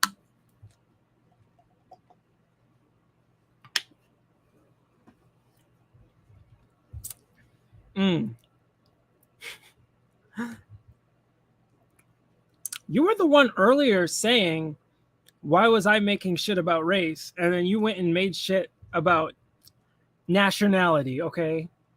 Well, be fair. You went and made shit about nationality. Why are you doing that? That seems pretty bigoted after you were claiming I was the one with the problem. And then you went and just did the same thing and went after Singh just because you thought he was Russian. All right, Singh, I guess you're a Russian bot now. I will refer to you as such. All right, switch back. Notice how everything is about alphabet now? Make everything. Look, I know it doesn't matter what the issue is. They show up somehow. And I'm not talking about individuals, right? Individuals, again, I got no problem with. It's the G Mafia type. They're the ones who do that. See, look, here's an issue. Going back to this. All right, so we have Black Lives Matter and trans kids. Yes, because niggas love trans kids. We all know that, right? Yeah, we all about that. Or do you think this is a bunch of white liberals trying to spread white culture into black areas through propaganda? I think we know what it is. Because if we know one thing about white culture, it's that they love insisting their culture is superior and pushing it on others. We know they're infamous for that. So I'm not surprised that another aspect of white culture is showing up in this event. All right. They're placed first so that we always know we still have work to do and that San Francisco Pride is supposed to be doing that. Alphabet ain't got nothing to do with BLM, right? This sounds like bussy propaganda to me. We all know that the Pride is a celebration of our culture. All right, look, Alphabet, let me just tell you this right now. All right. If you're saying bring your kids to this where there'll be drunk people, nudity, and kink, and then say that's our culture, you think that's a good look? You really think that's a good look? You think that's going to get a good reaction? I mean, I know in the white liberal areas, it will, because you guys have an issue. You guys have no problem with, sexualizing kids in white liberal areas. I know that's one of the issues we have right now with white culture. But do you really think that's a good look? You want to say that's our culture? Damn, right? And I thought conservatives would represent black culture like trash. Alphabet culture, you guys are representing yourselves terribly. I never thought I'd see a culture represent themselves like that. That's insane. What? What is your white friend having to cry over George Floyd? Why are you crying over George Floyd? What about him? Protests to be equal with what? Police brutality. Okay. It was nothing to do with the individual, okay? It was that a certain event, a certain scenario with the police keeps happening. And we wanted it addressed. As far as this idolizing George Floyd thing, this is what white people are doing. I don't see black people doing this, idolizing George Floyd as like the ones painting those murals and stuff. That shit's weird. I don't know why they're doing that.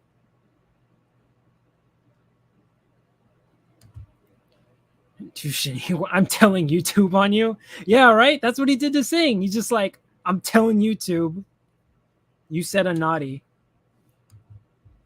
I'm going to tell mama.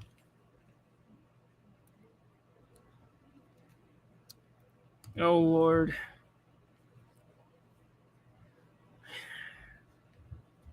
Okay. So this year marks an especially important celebration of Pride. Attending the parade is one way to stand against the anti-alphabet movement, sentiment that's front and center in the U.S. right now. Where is that?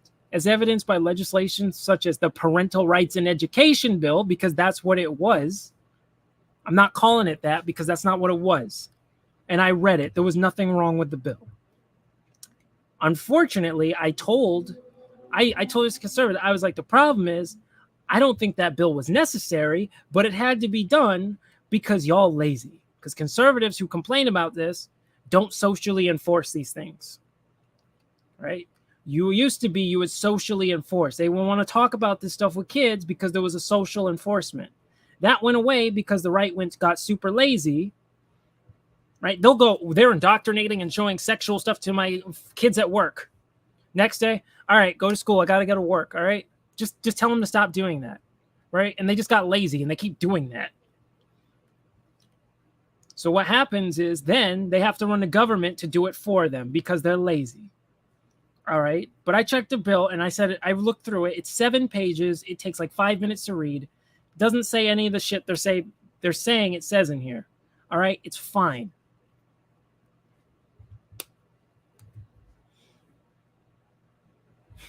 White savior complex? Yeah, it's the white savior complex. That's why they're idolizing George Floyd, even though that wasn't the issue of what was happening was the problem. It was the white saviors who latched on to the man himself. You don't use YouTube often. You usually use Twitter. Don't use Twitter. Twitter is trash. Stay away from Twitter. It's toxic. The only reason you go to Twitter is to rot your mind away arguing with idiots who don't care about anything you have to say. Right? It doesn't even matter what you post on Twitter. The only comments you get will be like, F you, I hope you die. I don't know. Twitter's a horrible, awful place and nobody should be there. When someone says a comment you feel is homophobic heading that direction, you report it and it's gone. Why would you want to suppress it? Like I always said, I don't want people being banned for like calling people the hard R on Twitter. You know why? Because I want to know who they are. I want to know who is saying that. I think that's helpful. I'm not a fan of Twitter deleting people for saying offensive things. Because a lot of them say it with their face on their profile. And I'm okay with that. Because I want to know what you look like. And I want to know what your name is. That's so tolerant. Of course, that'll change when Musk is taking away freedom of speech. That's actually bullying. It's not bullying to be able to say whatever the fuck you want. All right? You have a block button or get off Twitter. Twitter is trash. Okay? Even when Elon Musk on Twitter, I'm never using Twitter. I've never used it. I'm not signing up for it. I'm not getting it. F Twitter. It is just, I have friends who are like addicted to it and they just waste their time arguing with ignorants who don't give a shit about what they have to say. It's a waste of time. It makes people angry and hateful. I think it was like, well, I did use Twitter for like a minute, but that was because it was a conversation between me and my friend and some neoliberal who was talking mad shit because he didn't like seeing black people that said fuck Democrats. That made him assume that we liked Republicans, and then inherently said, by us not voting a Democrat, we're traitors to our race. And I was like, I think I have an issue. He doesn't see the issue with a white boy going to two black people saying, because you're not doing what I'm telling you, you're betraying your own people. That sounds like some slave master propaganda.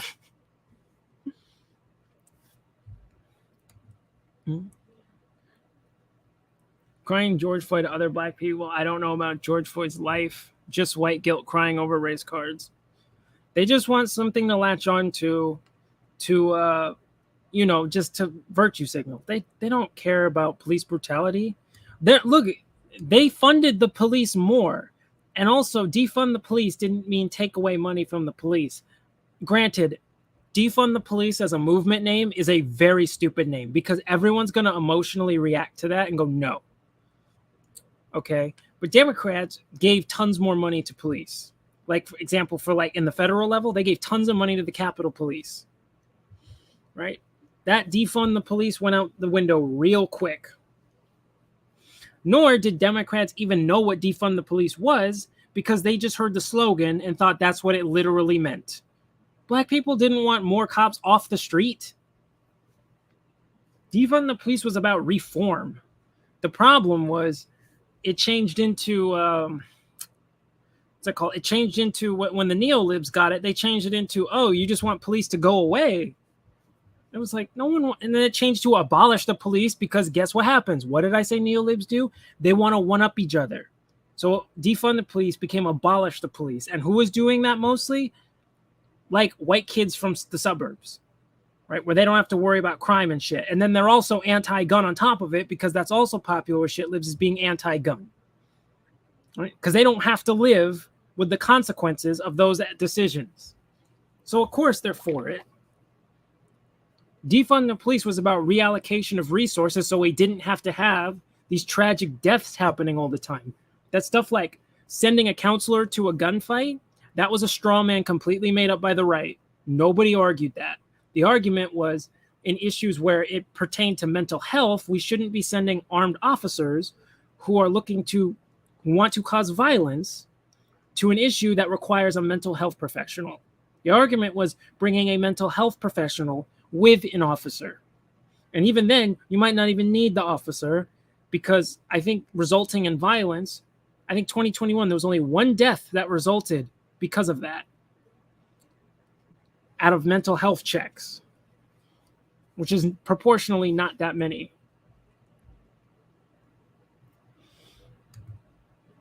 I didn't say individual police were racist. I'm talking about institution of American policing. That's a different situation because it has been weaponized against, it has been used to be weaponized against certain people, right? Biden did this. Biden took part in this a lot in the 80s.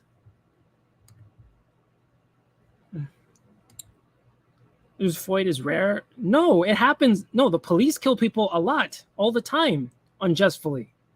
Not just black people, everybody. This is why I bring up the names of white people who've been killed by police all the time. Right? Because I care about police brutality, period.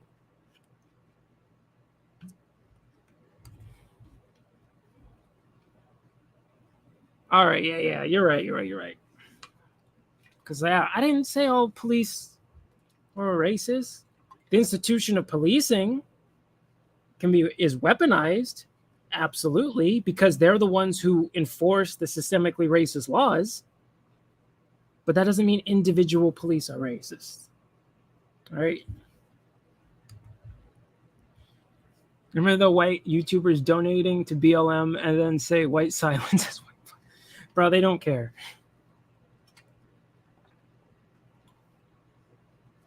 Because when you call that, when you go like, yo, BLM are grifters, right? Who is the ones who get offended?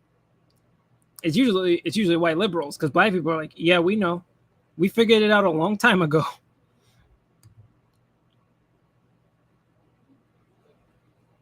Not all police will do this. No. Let's start with qualified immunity and we'll go from there. As far as solving police brutality, we'll start with being able to hold these officers personally accountable instead of when they do this, getting off and then the settlements that get paid out from the taxpayer. Because I don't get why police can unjustly kill somebody and then the taxpayer has to pay for their fuck up. And then usually when they get fired, they don't really get fired. They go over another county and then get rehired. So we'll start there. I think that's a fair start. Alphabet, well, yeah, because there's a lot of shit libs in the alphabet because it's overwhelmingly white and shit libs are overwhelmingly white. There are black shit libs, but there's not really that many. I don't see them that often. Not at least like on the street. No, you don't see them that often. If you're looking in media, oh yeah, they're all over media because that's the left-wing tokens. They use them as the tokens. Oh, Lord. Oh, God. See, here's where white people be wilding and saying, how do you prep your kids for Pride? If you're taking your family to Pride for the first time, make sure you have a conversation ahead of time. Share the history of Pride in an age-appropriate way. If you can find a way to do that, suggest Jessica Fish. All right, let's check it. Okay, yeah, white woman. I'm telling you, man, there's a profile. They fit the description. Oh, Lord. Oh, my God. See, now we're talking about doing this to kids younger than 10.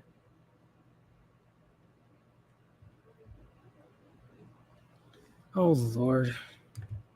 Let me see something. Black tokens. Oh, yeah. The left loves their black tokens. The right, their black tokens are just easier to call out. But the right or the left loves their black tokens. Right?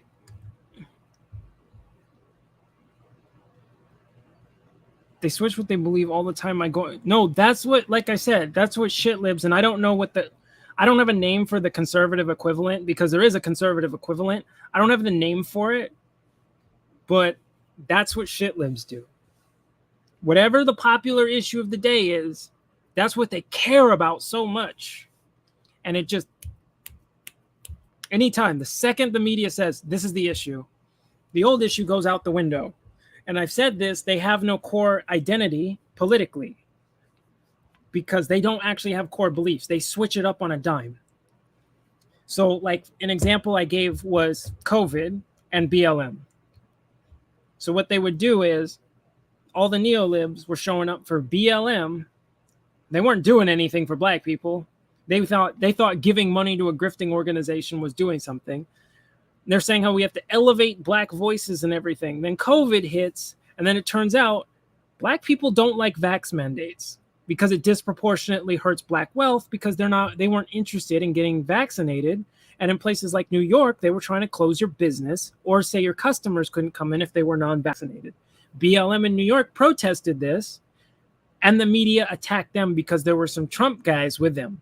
And then the media smeared them as right wing, and then all the shit libs went along with it. That's what I mean. Like they'll say we have to end systemic racism, and then I said vax mandates are systemically racist because it will disproportionately affect black wealth and help white wealth because they're the highest in terms of vaccinations. And all of a sudden, when you tell them that, that's when they stop talking to you because they realize either position they take, now they're fucked. Because it's either listen to the black community and go, hey, maybe we shouldn't do vax mandates, which will then their community doesn't like that position. So then they lose social credibility. Or they say, I don't care what they say, vax mandates, which then also makes them look bad because now they're just diminishing black voices. So they can't hold both those positions. So they just don't answer at that point. That's where they'll just be quiet and they'll just stop talking.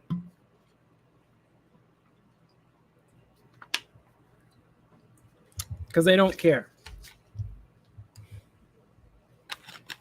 So like I said, I mean, like, that's the problem. None of these groups really give a shit. All the groups that pay attention and give a shit, they don't get platformed because their views are not popular with the core audience. This is why I've said, hold up. This is why I said, despite being considered on the right doesn't like me. Even though considering I'm libertarian right, the right will call me some woke lefty as soon as I want to talk about race relations, right? As soon as they want to say some stupid shit, then all of a sudden I'm a woke lefty. I go to the left, all of a sudden I'm a homophobe far right. All right. Okay, what was your question? Even though, like I said to them, I said, I have no problem with y'all, right? I said once certain people, not all of them, but certain people who associate with that group start trying to move this shit into areas where it's not wanted, then I got a problem.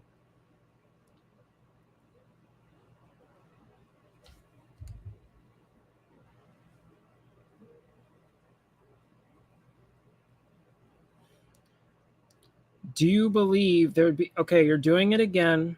We're trying to compare black in the alphabet. Okay.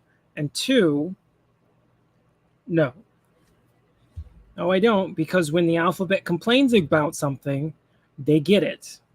When niggas complain about something, shit gets brushed under the rug. The Democrats will play lip service to it, then not do anything, and the Republicans will say, get out of here.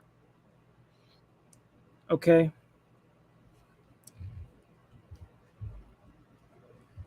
Especially in LA, because half the cops are also pussy warriors. Oh, gee.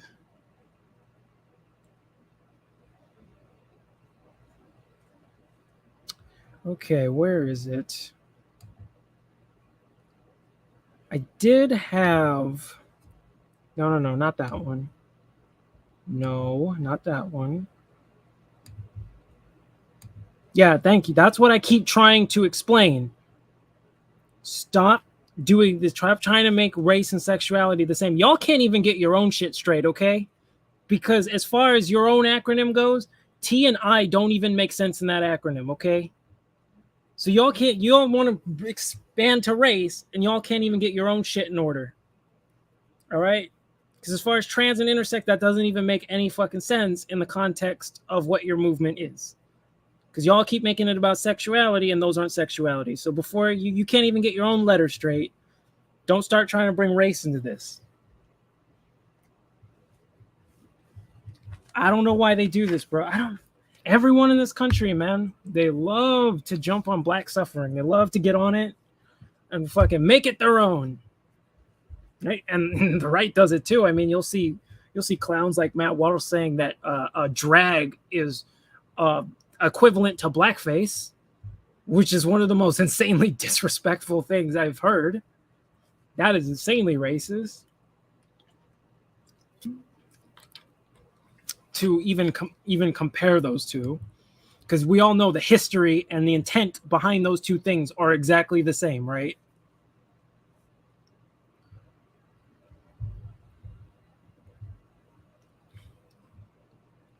Yeah.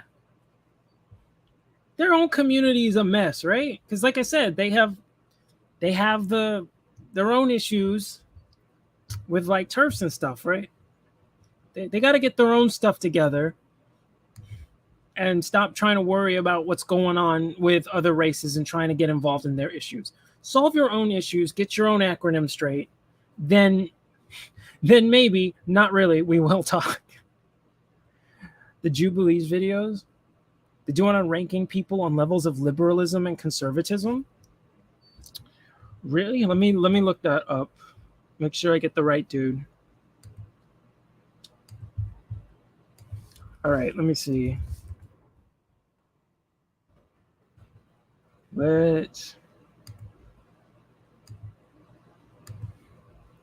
Yo, where the right is right now, I'm considered to the right of them.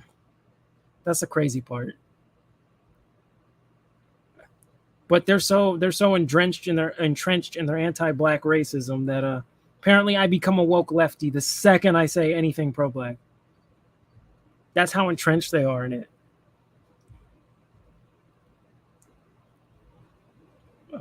Here we go. All right, let's look it up.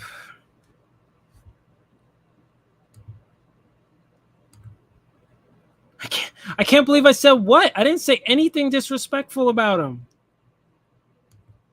I have said I have no problem with them. I said that doesn't make sense in the context of what the alphabet was, because they say it's about sexuality. Those are not sexualities. That doesn't make any sense. One is a medical condition, and transgender is not. It's gender. It has nothing to do with sexuality or sexual preference. So those are different things. That's all I'm saying. Yeah, conservatives have shifted way left, and a lot of that was because of Trump. Now, listen, I said I'm cool with Trump. I don't mind him. Okay, there was a lot of things he did I didn't like. There were some things he did I did like. I didn't vote for him in 2016 because I was like, this looks like a mess. I was leaning towards Gary Johnson, but even then I was like, I don't think so. But the problem was Trump listens to his audience. He's very good at listening to his audience, right?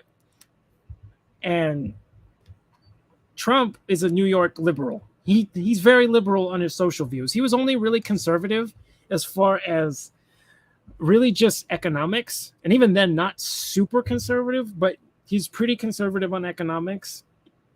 As far as social issues goes, he was a liberal. Right? He was okay with gun control. I don't know why he's bitching. Trump is going like, oh no, gun control because of the school shooting. When I'm like, Trump, you instituted more gun control. There's more federal gun control on the books than when you entered office. So don't give me that you're pro 2A nonsense. All right. He was the one promoting the alphabet, right? Because remember, he's the one who said DOMA is not necessary. He's the one who yeeted DOMA. Okay. Because conservatives before were like, marriage is between a man and a woman. And that's our image that we want to promote, because we want to promote traditional nuclear family. Trump came in and said, and then all the right went, okay, They threw that out real quick. Right? When Trump wanted to put in hate speech laws against Jews on college campuses about questioning the Holocaust, the right was fine with that, so they were okay with hate speech laws. I thought they would check him and say, yo, Trump, we don't promote these things here. All right, you can have the views, but we're not going to promote them here. They didn't do that. They embraced it. Now you can't go back from that. It's too late. It's too entrenched. You can't go back. If old school conservatism comes back, it will be a third party. And it won't get very far, unfortunately. At least I don't think so. But old school conservatism, that's gone.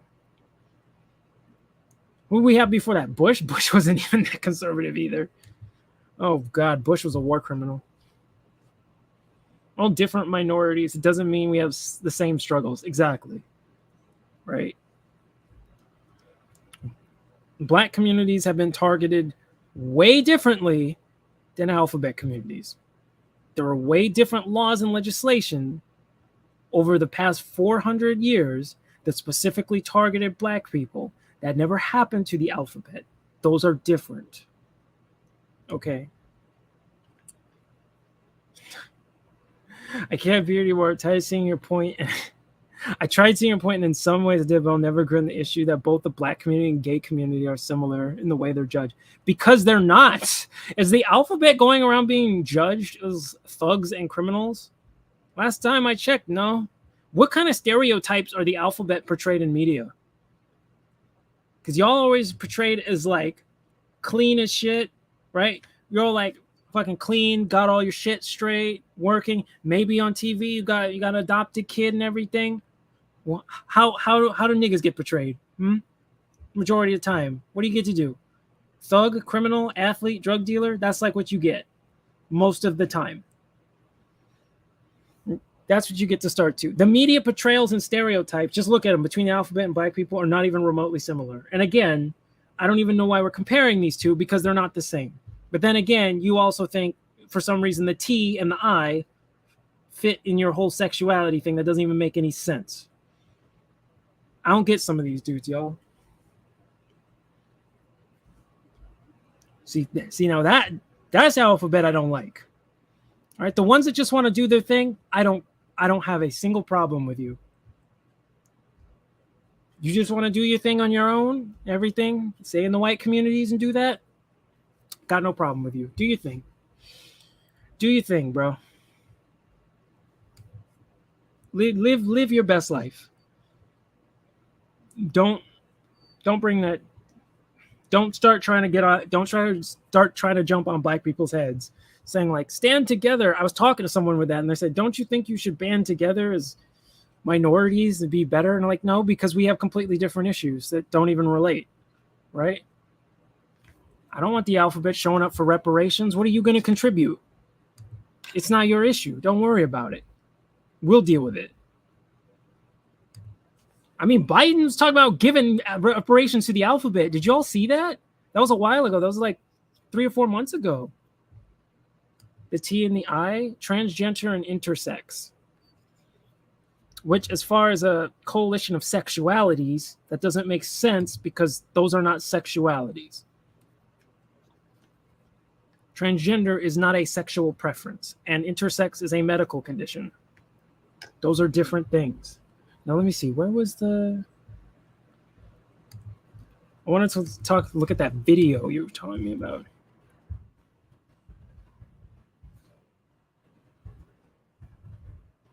I don't know which one to look up.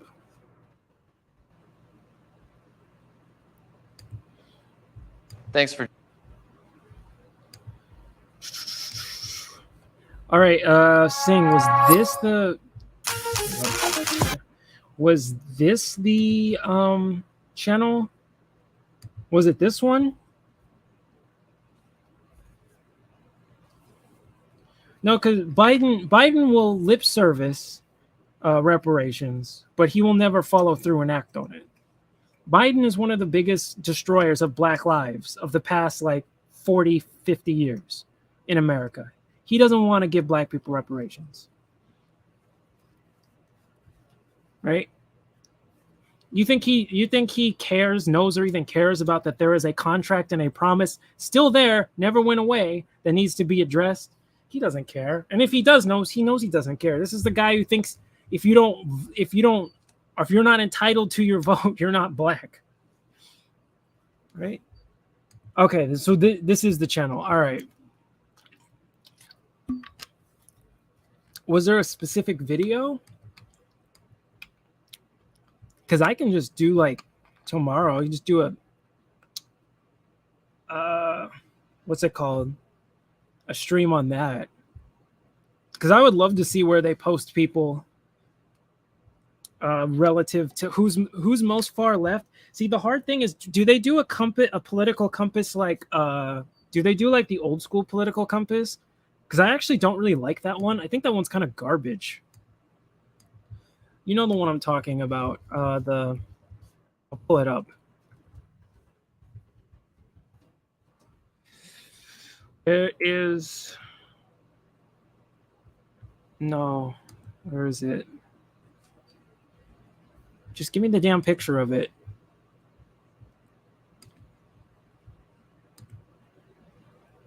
Oh Lord. This one.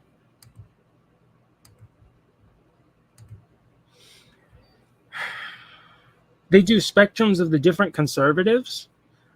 I hope they actually look at stuff, because like you'll have people say like Larry Elder, and he identifies himself as a libertarian. Larry Elder is not a libertarian. Like, he keeps calling himself that, and you see other conservatives call him that. He is nowhere near that. Every time it comes to police violence, he is always sided with the state. No libertarian gives the state the benefit of the doubt, ever. He said Eric Gardner was justified. That's not a libertarian. You're not going to convince me any libertarian thinks Eric Gardner was justified.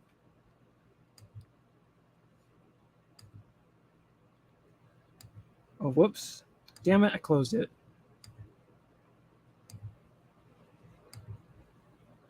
It was this political compass.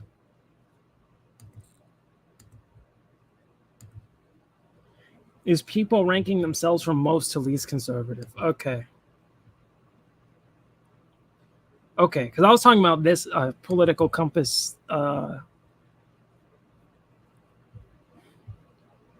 This old one that I honestly think is pretty crap. I actually think this one's not good. But, I mean, people use it, even though, like, let's be honest, it's probably one of the most useless political compasses out there. I don't think it accurately puts anybody anywhere. So like, oh wait, let me switch to the other one. Because like, for example, there's a lot of people that are very hard to place on that kind of compass, that's why I think it's bad. Because some people, let me see, it's this one. Yeah, the A Alchemist. Yeah, this quadrant political compass is absolute trash. Because it's so hard to place people. Because I fall somewhere down on the lower right.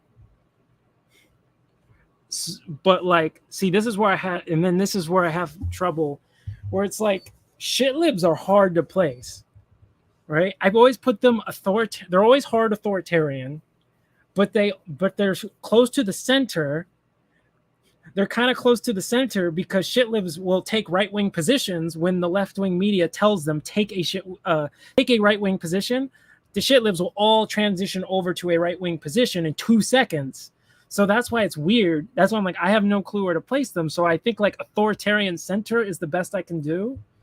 And then there's some like obvious ones, like Antifa is upper left. Progressives are like slightly down from the center left. They're like slightly libertarian left. Conservatives are falling into more authoritarian right now. They were more so middle, but they're becoming more and more authoritarian recently. The quadrant is truth. I hate this one.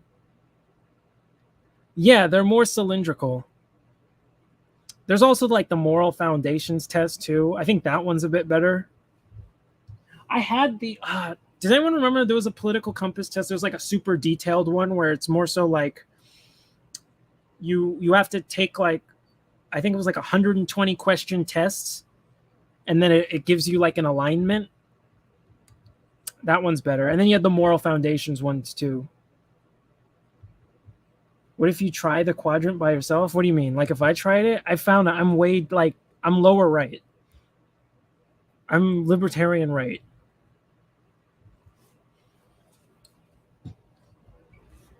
This is why I've said I'm not a fan of government. I do not like government at all. I think they're not anarchists. I'm not that utopian. I haven't hit anarchists. I think their ideas, the anarchists, are too utopian.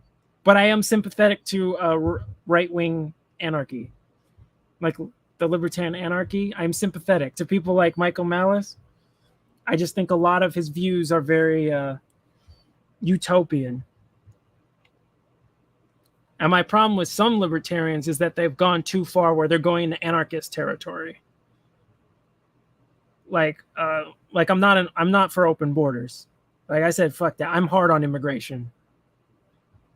Not closed borders, but illegal immigration I'm hard on. Because that's where I think, okay, the federal government can take care of that. Right? Or what was the other one?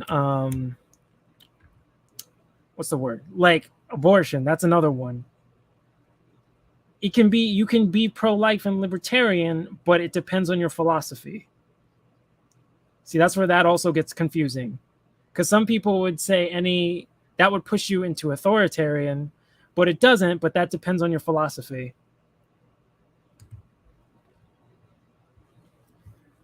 ANCAP is a dream. Anarcho-communes already exist. Yeah, I know they exist.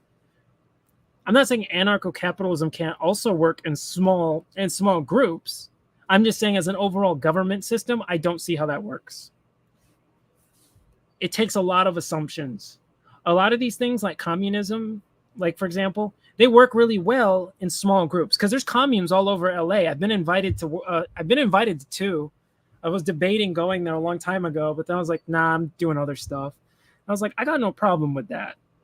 But when you expand that to a whole government, I don't see how that works. Maybe we can close the borders for a few years and get our stuff together. There's so much infighting. Yeah, the one things I posed to was an ANCAP, anarcho-libertarian or anarcho-capitalist, an anarchist capitalist. Anarcho-communism is like everyone working on a farm agreeing to help each other. The problem is it doesn't scale up very well because eventually you have people who don't want to cooperate, and then you have to use government force to make them cooperate. As long as everyone cooperates, it works fine. They have those in there's some in California, like in between LA, San Diego, where the farms are. You can find some communes there, and they work they work really well as long as everybody works, right? Like you see the people who live there, and they're like hippies, but they're not like weak, right? Because they're up early doing the farming, doing all that other stuff on the farm. They work hard, like really hard, and they vet very carefully who they let in because they can't let lazy people in. Because otherwise it doesn't work. It starts to fall apart. Because I know a guy who got kicked off of a commune for being lazy. He was a funny dude, though. He's a funny dude, but he's lazy. Your open borders, really? Pro or anti-gun? See, that depends on your view.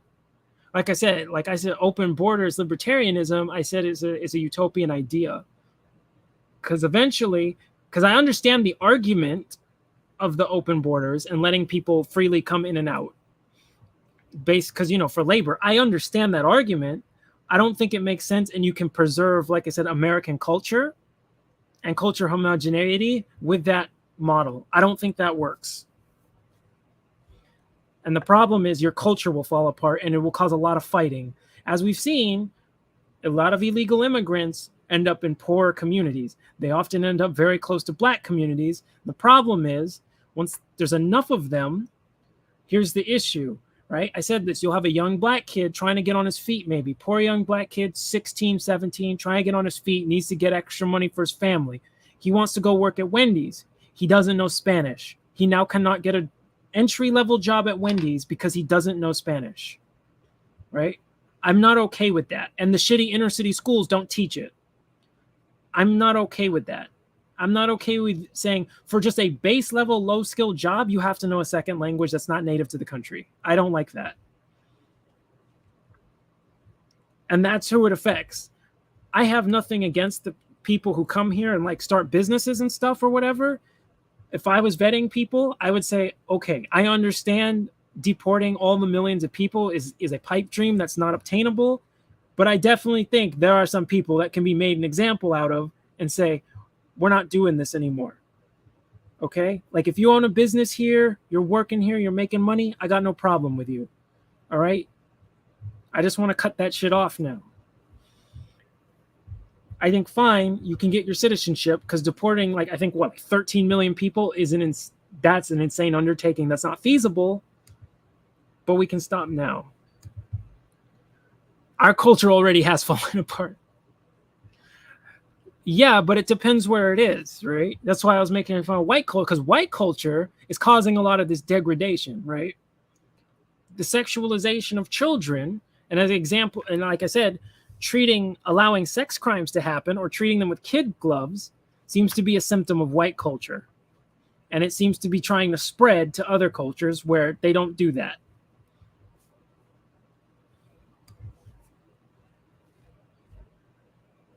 I'm not saying it's not solid. I get it. I just said I don't think it works. It will lead to a lot of changes, including integration and accommodation. Denmark and Sweden are examples. I have to look at Denmark and Sweden because I know Denmark is in some shit, but Sweden was in some shit. I think Denmark's doing fine. Globalism is inevitable. It's so pessimistic. Maybe, but then how long would it last? I don't know. I just have to see what happens. It's hard enough for Americans to start businesses. So why can illegals start? I know that's a problem. I'm saying the ones who are already here and have started business or whatever, if we're going to crack down on immigration, I'd say, yo, leave them alone. They're generating revenue. They're doing stuff to help the country. Fine, leave them alone. Let them do the thing. Because deporting 13 million people is never going to happen. I think there's people you can make examples out of. You can deport some, the ones who are not doing anything. Sweden. Oh, yeah, it was Sweden then. Thank you.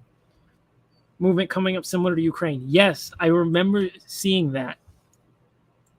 Because Sweden, I have not heard good stories about Sweden in terms of race. I've heard they have they feel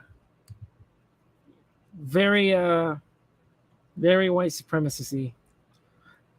You've seen I've seen the impacts of globalism. Many sports, many African soccer players are those who couldn't make the cut in the European country of birth. Oh, so you're saying they went over to Africa and then they made it? I mean, I imagine if the country just wants to win, yeah, they're going to recruit whoever they can. They're going to give citizenship to whoever they can if they just want to win. Like, I wouldn't turn down somebody either from another country if I could use them to stomp that country. I think that's fine. I guess you could say that's globalism. I'm not sure. I don't know if I would consider that globalism. Because I don't see it fully working without eventually some people getting really pissed. Because I'm not all for letting tons of people in here when we can't even get our own shit straight with our own communities. I don't think we need to start building other communities that are not even going to conform to the culture. They have no obligation to conform to the culture. Because I've already seen the mix of areas that are poor with a lot of illegals going near black communities, and it didn't mix well. Not regular Hispanic communities specifically with tons of illegals. Different. And it doesn't mesh well because it affects the poor mostly. So I'm not a fan of the open borders libertarianism.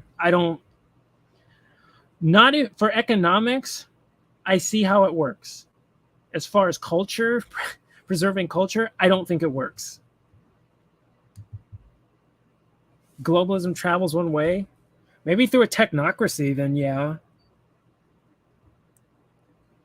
But it also depends. It depends on certain people and certain values. I remember it reminded me of this one. It was funny because it was people talking about how the feminists now are like the pro-war group. I know this seems like irrelevant, but hang on. But I remember because I got banned. I got banned from, you know how many subreddits I got banned on a long time ago? I think I got banned on Troll X Chromosomes once because I like to go on there and just ask questions. And I asked, I think somebody said that we can't. They were saying something that we can't stop. I forget what the issue was, but they're saying once we need to institute global communism. And I was like, if you. Like, and they said we had to do, it was climate change. There we go. They said we can't stop climate change unless we quickly transition to global communism. And I pointed out, I was like, that's going to end in the bloodiest world war, the bloodiest war the entire planet has ever seen. You realize that, right? And apparently I got banned for that. They're crazy there, man. They ban you for anything. I'm like, what? I got banned from there twice, actually. The second time was even dumber. Well, I wasn't say it was even dumber. Even the American Republic is dead since the invention of the airplane, the interstate, and social media internet. I think social media, humans were not ready for that. I think it fucked us up badly. Social media done. Because everything on this is why I don't use it. I guess unless you count YouTube. Other than that, I don't use social media because I think it's toxic. You go to 2X Crows. It's funny though sometimes. A long time ago, I used to like the feminist leftist subreddits because I just want to ask questions. You can't ask a question without being considered a troll, and I'm like, it's a legit question, right? And the other one I got shadow banned for because I was arguing about the Me Too movement because I said we can't lock up everybody who is accused as a rapist because we shouldn't believe all women because that's ridiculously stupid. We're going to get innocent people locked up and killed because there's going to be some vindictive women out there who are going to get away with it, and that's not how our justice system works. And they were like, name one time someone got accused of rape and they were innocent. Like they were falsely accused and proven innocent right away. And I brought up Aziz Ansari because this was like, I think like 3 or 4 months after it happened. And I was like, you realize we're going to get like, because we like kill rapists, right? We're going to get a lot of innocent people killed. And then like your argument is that, yeah, 1 or 2% of innocent people will die, but the other 100 or the other 98% will be guilty. And I was like, that's not how our justice system works. I was like, I mean, okay, I know for the cynical people, I know. I know. But I mean, I'm like, we're not supposed to throw innocent people away, kill innocent people because we got most of the bad people. And they said, that's fine. They said, it's okay to lock people up for life. Yeah, exactly. I know. Because I was like, can't we use that logic? We've already used that logic in other places. This is why I'm anti-death penalty. I don't trust the state with that power because the state has abused that power to kill innocent people. So I don't trust the state with the death penalty. In the 1700s, 1800s, travel between New York and Philadelphia was probably over 10 hours. Now it's less than 2 hours. That's crazy. Everything's getting smaller. I don't necessarily see it as bad though, but I don't know. It depends how the technology is used. Because I've seen some good use. I'm like, I have good uses for social media. I think it's largely toxic, but I think it can be used for good things. But I think mostly humans want to be toxic. And sometimes it's fun. I'm not going to lie. I like the communities of, what was it? Remember Modern Warfare 2, 1, 2, and 3 communities? That's where online toxicity is really fun. Twitter toxicity and YouTube toxicity is not fun. It's just sad. That's because of cars, not globalism. Well, no, his argument was because that was speeding up globalism. Oh, wait. Kevin Spacey was a gay man. That was my argument to them. I was saying like, yo, countless times that logic of, well, we got most of the bad guys, so let's just believe everyone who's accused because most of them are bad guys. I'm like, that's going to be weaponized. And we've seen that through history. Which is, like I said, I don't trust the state with the death penalty for that reason. And I got shadow banned for that. Because anytime you go to the left side of Reddit, which is basically all of Reddit, there's some right-wing ignorance areas. There's like no middle ground areas on Reddit. It's either like, most of it is like far left ignorance, and then like the small right-wing communities are like right-wing ignorance. There is no like middle ground on Reddit. I get banned for asking questions all the time. I got banned from like our feminism too, and I'm asking these in sincerity, and I word them as nicely as I possibly can. And I always get banned. I think it was like our feminism that said you had to, or it was Ask Feminism that said you had to ask your question. I think this was like a couple of years ago.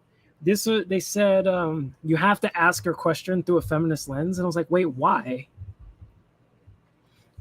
I was like, wait. So you want me to ask questions, but the questions have to already accept your ideological lens. I don't know how. That sounds dumb. That sounds like a pointless subreddit. You should be able to ask anything. Sounds like you just want to reinforce the echo chamber, which it is, because Reddit's an echo chamber. My favorite subreddit? Aqua Jail. I'm not gonna lie, fucking Aqua Jail. That's a subreddit that's just stupid in all the right ways, because Aqua Teen Hunger Force is the greatest animated show ever made, and on that channel, that's not disputable. That's an absolute fact. You can't debate it here. So, and Boondocks is second. Bone Apple Tea, I haven't had that. I treat Reddit like a dumpster. I close my nose while in certain subreddits and Twitter threads. Twitter, I think, which is worse? What do you think is worse, Twitter or Reddit? That's really hard.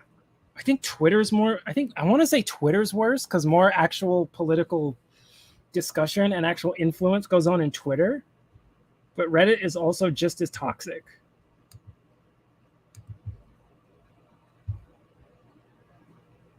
So, wait.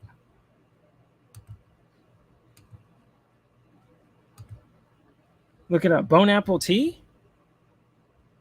Okay. Hold up. What's the other good subreddit? Elden Ring is a good subreddit. Or some of the gaming communities are good ones, like Doom, Elden Ring, Binding of Isaac, Aqua Jail. Those ones are fine. But like most of the others are all political trash. Like, see, this one's great. Look, all people want to do is just quote ATHF. All right, what?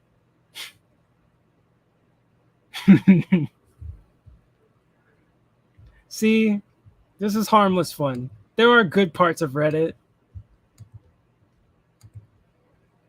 I was on Twitter. Don't do that. Don't do that. Don't go there. The only reason I have friends there are people who just like the smoke, who just like to post things that are inflammatory. Let me see.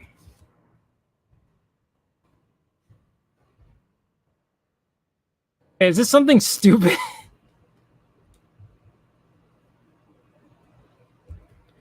I swear to God, saying this is something stupid.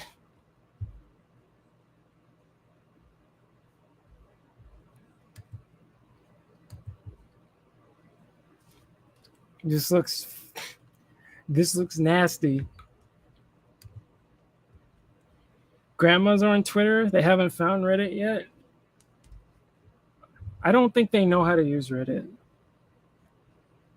Also, the boomers on Twitter are funny. Actually, the boomers are on Facebook. The boomers are funny on Facebook. Are baking. I haven't seen those. Let me see. French language fails. Bone Apple Tea sounds like an American speaking French incorrectly. Yeah. I assumed it was some kind of joke. That's why I looked it up.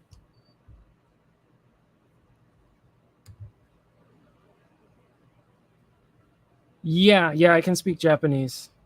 Although I'm way out of practice, so my speech and listening is so bad right now because Rona. I was finishing up advanced Japanese, and then Rona hit, and I'm bad at online classes. I can't remember anything. So like I can't retain the information, and I didn't get to talk to my friends. So my speech and my listening is trash. Also, I can't stand anime. I hate anime, so I don't have much to like use for listening reference except other friends. It's horrible English mistakes. Oh, English? It's like took forever to learn too. It's a hard ass language. It's just grammar. Grammar's hard. Kanji is easy. Grammar's hard. The lack of spaces, everyone thinks that's so really hard. It's not. Your brain eventually gets used to it and will figure out how to separate words quickly. It's just that grammar will kill you. Where was it? What was the? I'm trying to think of what it was. What was that toxic? I can't remember it. I was trying to remember one toxic right-wing subreddit that still exists. Yeah, it's just a lot of practice. You just end up writing it a bunch of times. You'll remember the pronunciations quickly. There's multiple pronunciations. It depends on the context for every single one. it's just repeatedly writing it down over and over and over, and then it becomes really second nature. It's super easy. It's a grammar that's a bitch, because the way I explain the grammar is it's it's the opposite of English. The order is opposite of English, except when it isn't.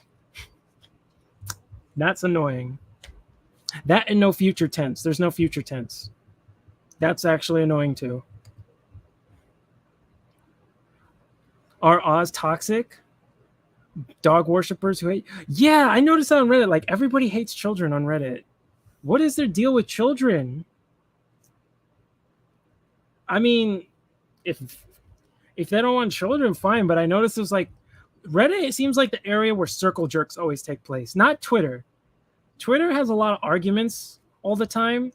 Like, you see people argue in comments and say stupid shit on Twitter all the time, but Reddit seems to be specifically there for circle jerks only.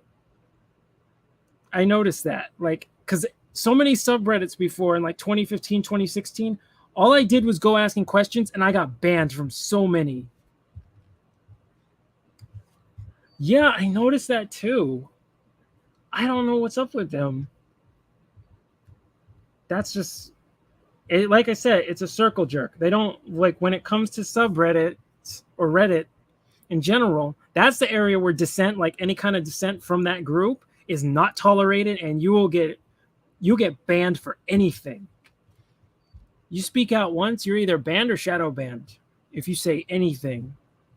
There were communities that used to be like funny joke communities I got banned from once Trump won, because all I said stuff was like, Trump was like, Trump's not a fascist. They were saying like, Trump's a fascist. I'm like, no, he's not. I'm like, chill. Trump's not a fascist. Oh, I think I got banned from another feminist subreddit in like I think it was 2016 election. Because I was talking about in reference to women. And I was like, why is Trump worse than Hillary for women? And they keep bringing up the grab him by the pussy thing. And I was bringing up, like, Hillary destabilized countries that resulted in the deaths of hundreds of thousands of women. I kind of think Trump is less toxic. And I got banned for that too. And I was like, what? I was bringing up like Gaddafi and stuff and all the slavery that was brought back there. And I was like, why did I get banned? I'm right. That's what happened. And this was 2016. And they just said I was pro-Trump. I was like, I'm not pro-Trump. I didn't like Trump in 2016. I couldn't stand him.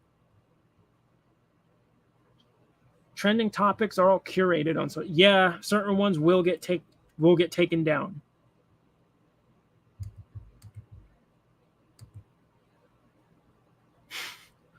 Hillary said she can't. Yeah, I remember it was Breakfast Club, right?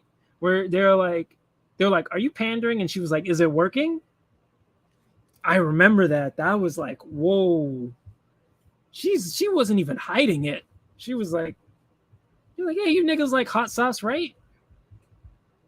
And I'm like, that stereotype is true, but that doesn't mean carrying it in your purse was a good look. No, maybe that's just me. All my food I cook will clear your sinuses, because I'll cook it with all sorts of peppers and other spices and then pour hot sauce on top of it. In the trenches, trolling the feminists. I'm not trolling. I'm asking questions. I legit wanted answers. I didn't want to like, oh God, I didn't want to actually get banned. I wasn't trying to get banned. I literally went there and said, hey, what about this? I'm just trying to understand or gauge where you're thinking.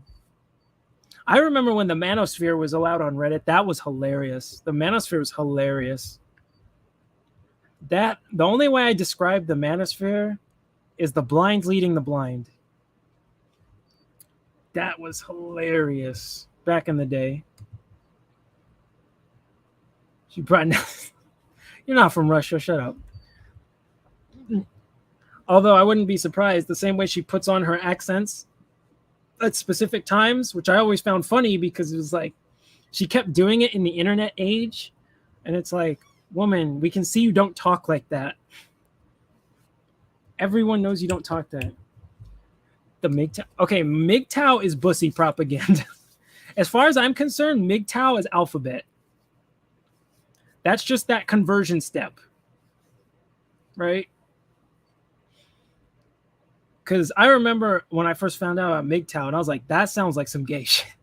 It's like, why would I want to just yeet all women and only associate with other dudes? I'm sorry, that sounds kind of gay. But it's totally straight though, right? It's the most alpha thing to do. It's like, bro, no, that's alpha as shit.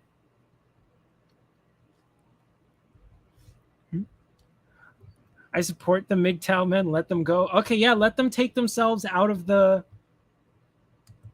I didn't say MGTOW were incels. I said, looking at MGTOW, I said, that sounds gay. Okay?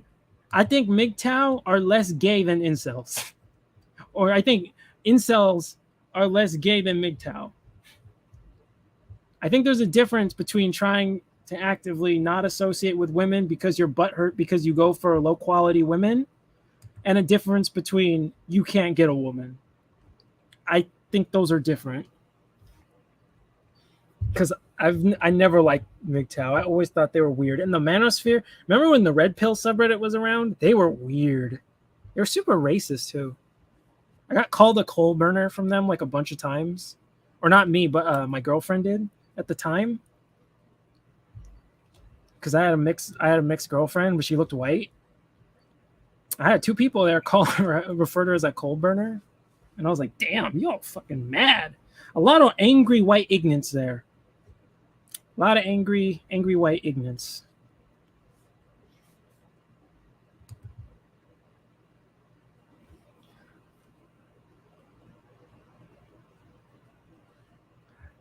The Manosphere is what? It's a bunch of like wannabe pickup artists, basically. But they like the stuff they read. I've seen them read. I was like, what is this? They tell you to do really fucked up things. They can't tell the difference between gaming and manipulating. Like there's a difference between gaming and actually being manipulative. I know that because I used to be like manipulative because I didn't have any instruction on what to do. So I just kept doing shit till I saw what worked. And that worked sometimes. And then I fell into doing that. And then you learn proper game and you stop doing that.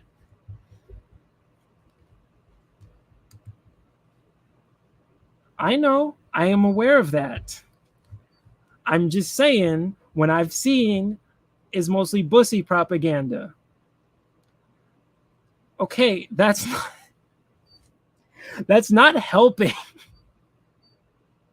If you have to resort to that, that's even worse.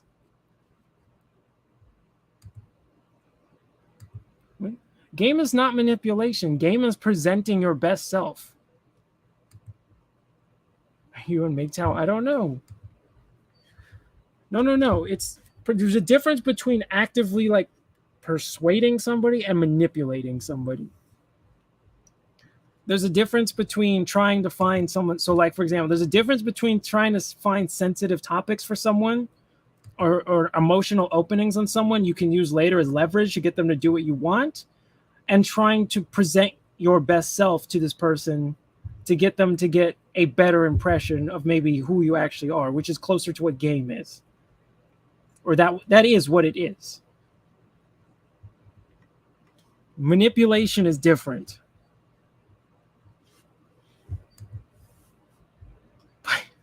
Yeah, I saw y'all see that with the Hunter Biden thing and the link sharing.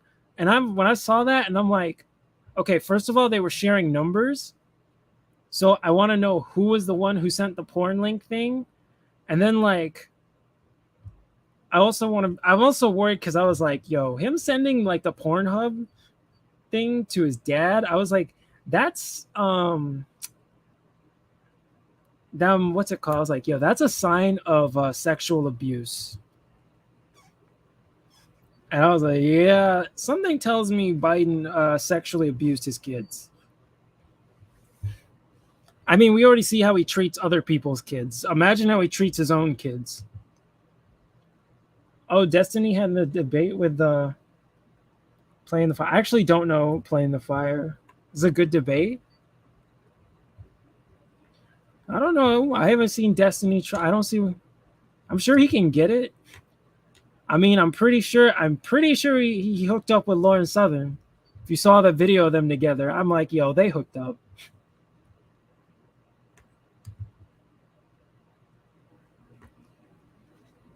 The question was a bit fishy. There's a lot of honeypots on the internet in referring to MGTOW.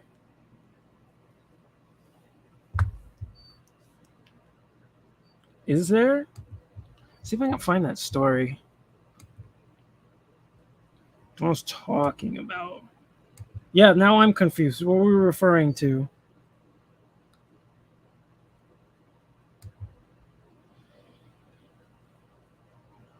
Which were we referring to? Where'd my shit go? But I'm trying to. Did you all see that one with the? Wait, the question was me if I was MGTOW or not. Well, yeah, I'm not sure. Are you? Did you fall for the bussy propaganda? I'm just fucking with you. But it does sound like that. At least when I was aware of it, when it showed up in 2015, 2016, that's when I was made aware of what the manosphere was, and I just railed on it because I thought it was hilarious. Oh, yeah, you're asking Alchemist. Okay. But then I know Red Pill got booted from YouTube or Reddit. They got booted because they were funny as hell. They were like the blind leading the blind. That shit was funny. Their sort of philosophy was the 10% of the time it works every time. Doing the same thing until it works on that one girl that has issues and eventually will just, it'll work on. I was like, that is not a technique. Or I guess it is. It's called, the shotgun approach. It's terrible. Don't do it. The shotgun approach makes you the weirdo. You need to keep your veins cold. You live in one of the I live near one of the largest public universities in the South. A lot of fuckery goes on. Well, yeah, because that's the South. It depends on what part of the South, though. Because my dad's roots go back to North Carolina. My friend's dad or my friend's mom goes down to the deepest part of Mississippi, and I noticed quite a bit of a difference between those two. One seemed significantly more dangerous than the other. But I'm not sure. I don't go down there. I'm just talking about from their experiences. Because I try to avoid no nigga zones. We have those even in Cali. If the South is more, in what capacity? I would say more openly. I would argue definitely more openly. But definitely not. It's sort of like the Democrat-Republican thing, right? They're both hate black people equally. It's just one is way more open with how much they hate black people, right? Like I said, the only time you see that opening where they go hand in hand like that is if you hear the term black culture come up. As soon as you hear that, the left and the right start saying the same exact things. The left takes the mask off, right? That's why I brought up In Defense of Looting and how that article caught on amongst the left. When they were saying this rioting and looting and all this is just how black culture works. And I was like, that sounds exactly like a Republican. That sounds exactly the same. I don't see a distinction.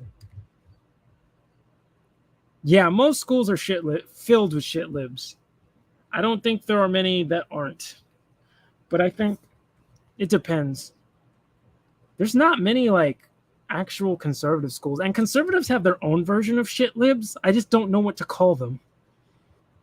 I can't think of a good name for them because like those neocon types, the ones they don't know what they're talking about. They're just angry about the issue of the day, right?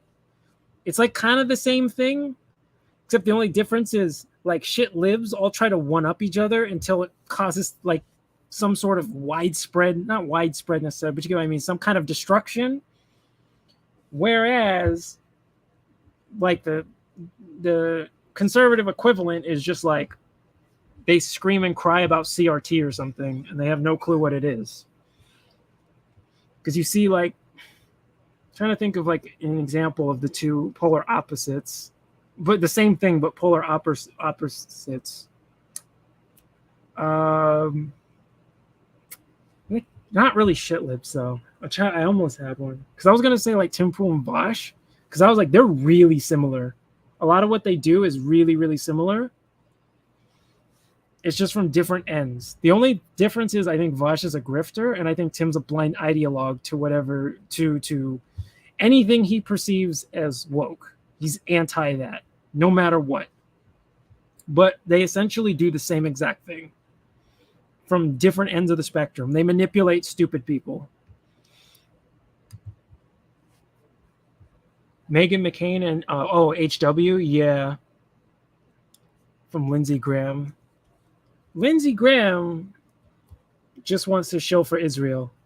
If anyone remembers, he is Netanyahu's bitch. If anyone remembers that video, where Lindsey Graham and Netanyahu come out and he points to Lindsey Graham and he immediately holds up the sign that says more money for Israel or whatever. I was like, damn, they got him on a leash.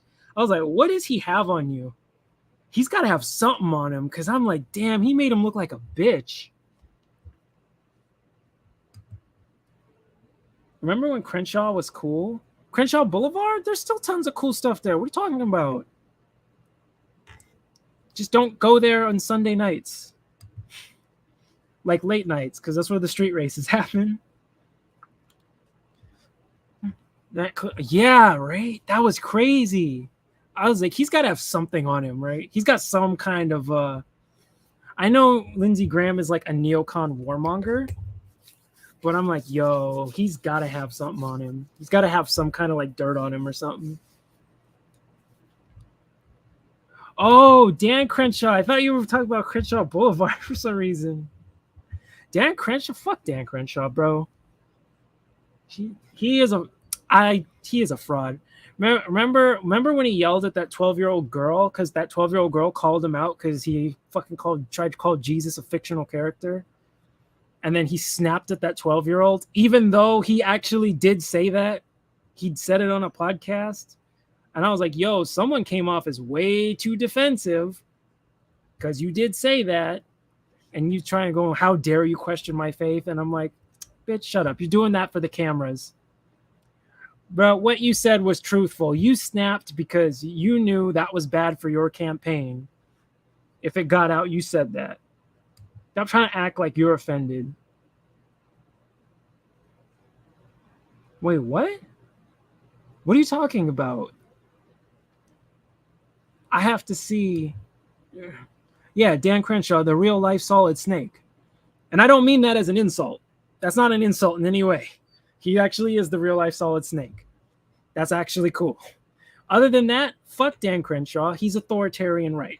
He's one of those people he was for red flag laws. He voted for the vaccine database, the COVID vaccine database, where the feds, and it expanded past COVID, could have a tracker of everyone who was vaccinated and what vaccinations you have.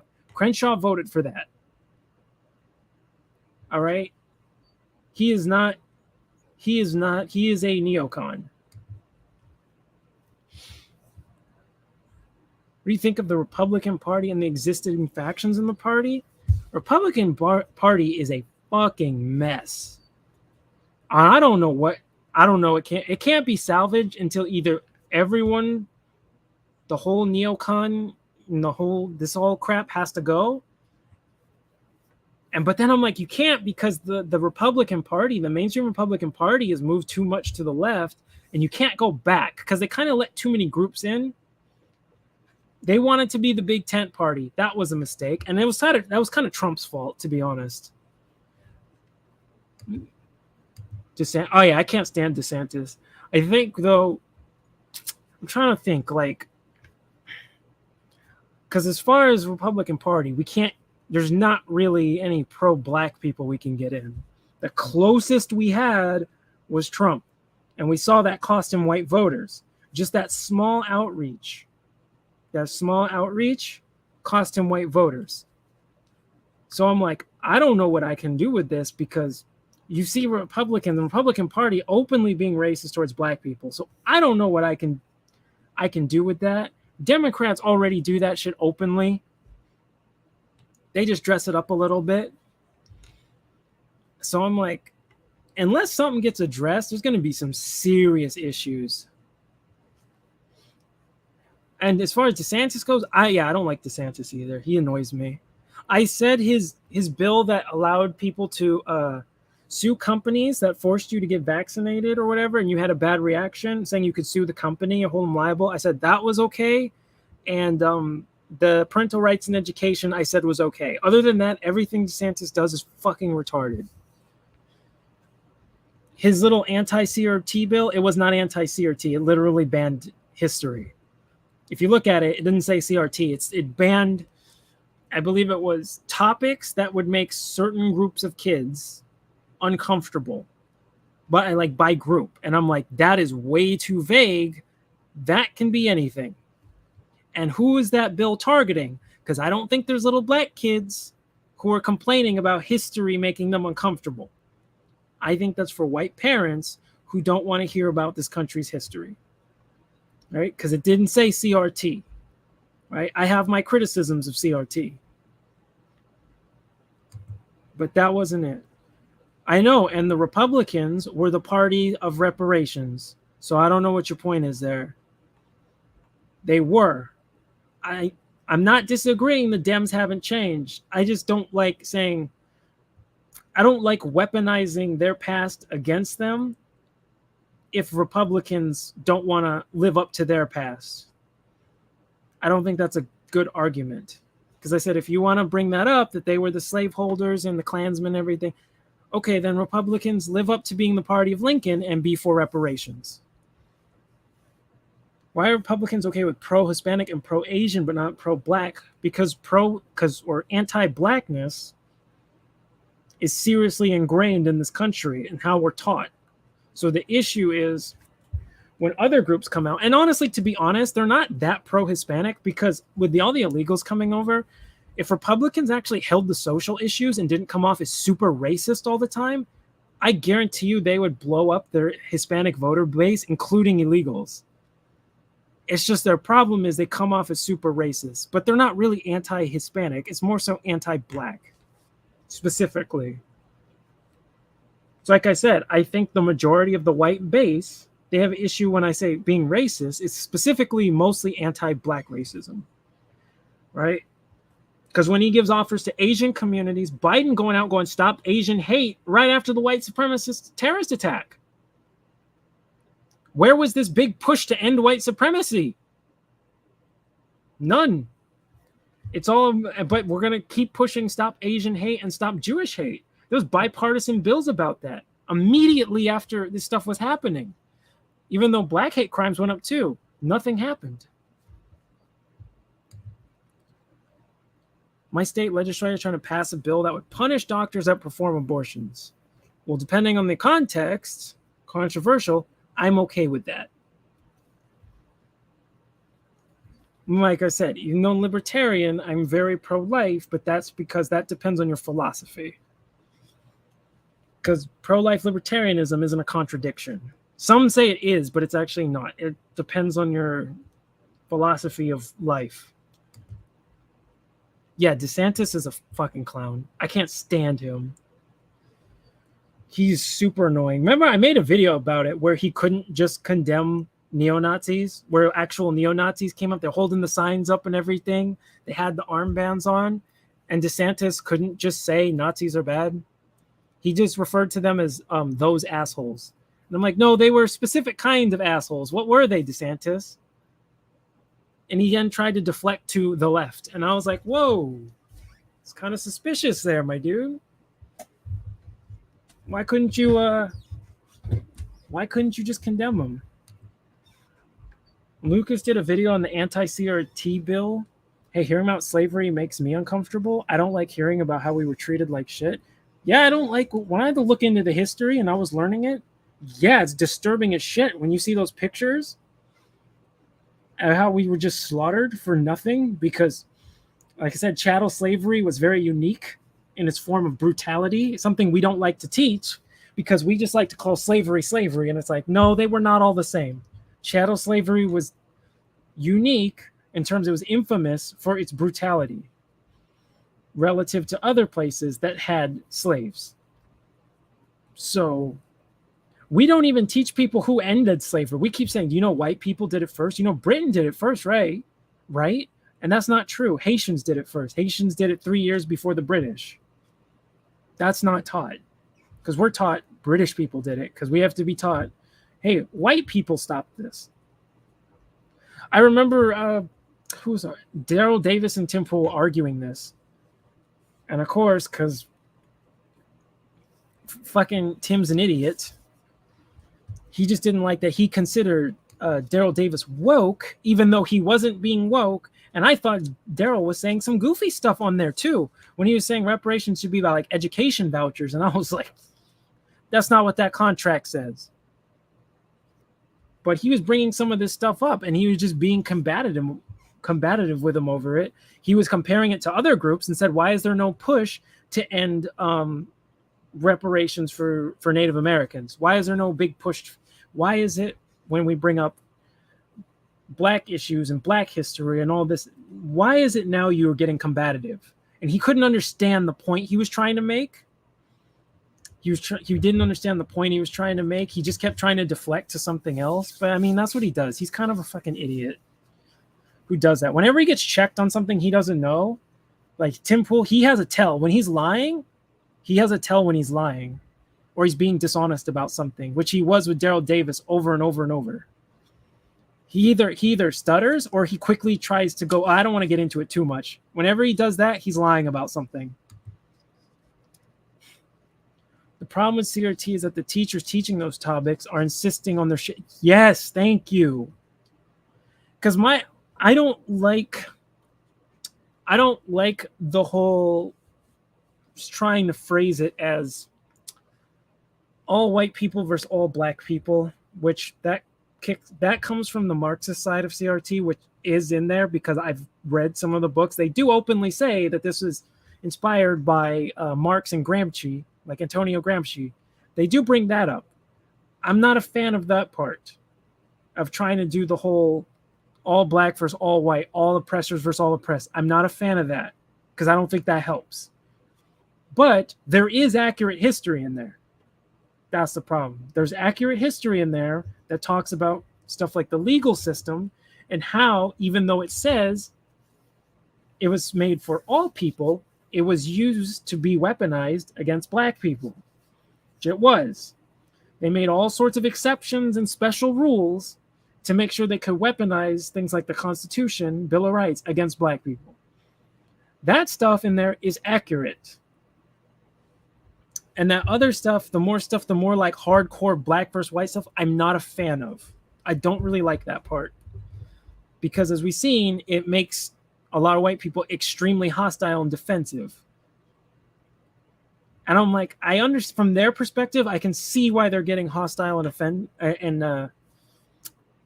more offensive. And I was like, I don't want to cause that mindset. I was like, I want to talk about this history without trying to sound like I'm putting blame on people of today who have nothing to do with it, which a lot of times the people who teach it kind of do that. And I don't like that part.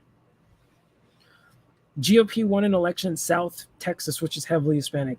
Yeah, they do. They're doing fine with Hispanic. They could do better if they would just, like I said, stop coming off as so... I'm trying to think of the word to describe it. I lost it.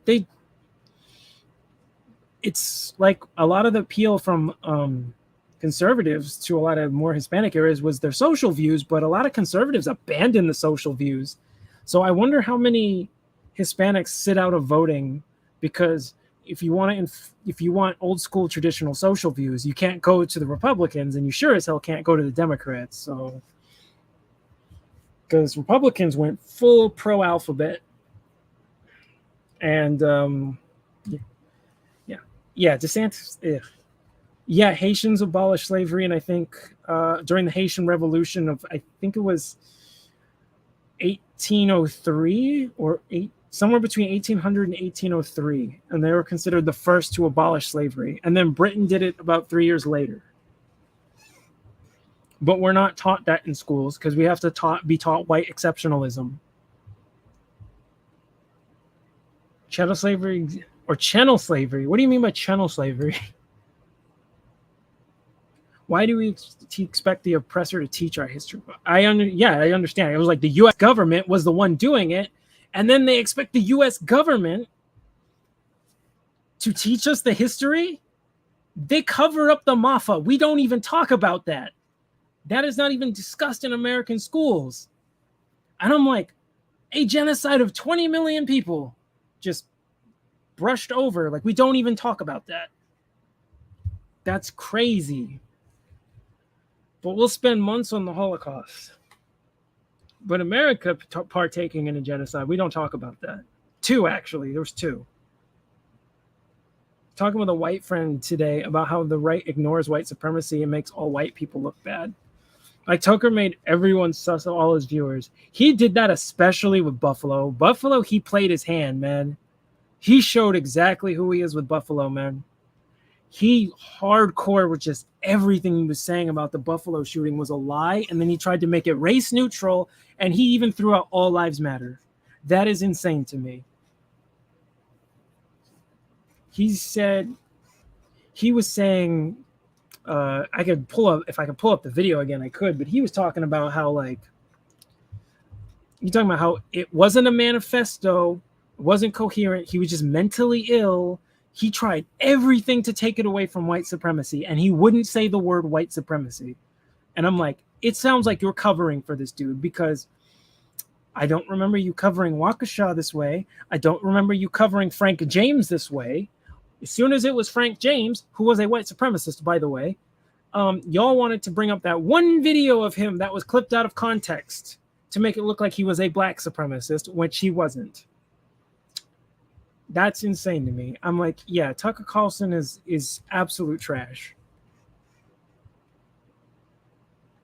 If CRT is a critique of systems, why are teachers focusing on teaching kids of a certain race rather than how the institutions were co-opted? Look, I'm telling you, the people who run these things, they don't care. They don't care about teaching accurate history, because a lot of times the people who are teaching it are shit libs. And shit libs don't care. They just want to one-up. If they think black versus white is trendy, they're going to try to crank that hostility up between black versus white to 100 and then post it on TikTok to get followers. They don't care if it causes harm or tension or hatred. They don't care. They're just like, as long as I get mine, as long as I get my likes. Sorry, but they're tired of hearing of racism. Other people are tired of living it. Exactly. But then if you even give them the slightest critique of white ignorance, why are you so racist? Wow, you've changed, right?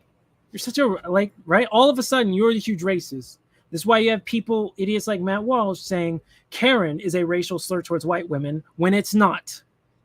And that cracker is a racial slur for all white people, which it is not.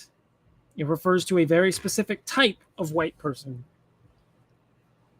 Right? And as far as Karen, that's used against everybody. But see how white people, they'll love to try, like these white conservatives will try to take anything and twist it into the white victimhood complex. They'll do it in 2 seconds. Right? I even saw also Matt Watson talking about, he tried to make fucking Buffalo. He even brought up the white victimhood complex with Buffalo. He was saying shit like black supremacy is way more complacent and prominent in society and more accepted. And I was like, where? where has black supremacy affected anybody? Where has it affected white people in America? Where has black supremacy actually changed systems or rigged anything in favor of black people at the expense of hurting and pushing down white people? Because I have never heard of that happening in American history. You're going to have, that is a big fucking claim you're going to have to back up. The Mafa, this is a black genocide. That's the thing. That's the crazy part. You're like a genocide of 20 million people, not even talked about. I didn't even know what it was until like 3 years ago. And I read it and I remember I was like, that like fucking blew my mind. That I was like, I didn't know about this whole time. Should African American history start from 1592, 1619, or from an old African house? That's a good question. I don't know. I am not sure, to be honest, or old African history. That's a good question. I would prefer like old African history, maybe because we can debunk some of these stupid ass myths that like white cultures were like European cultures were way more advanced, because like Africa for the longest time was way more advanced than everywhere else in the world. Africa and the Middle East, way more advanced.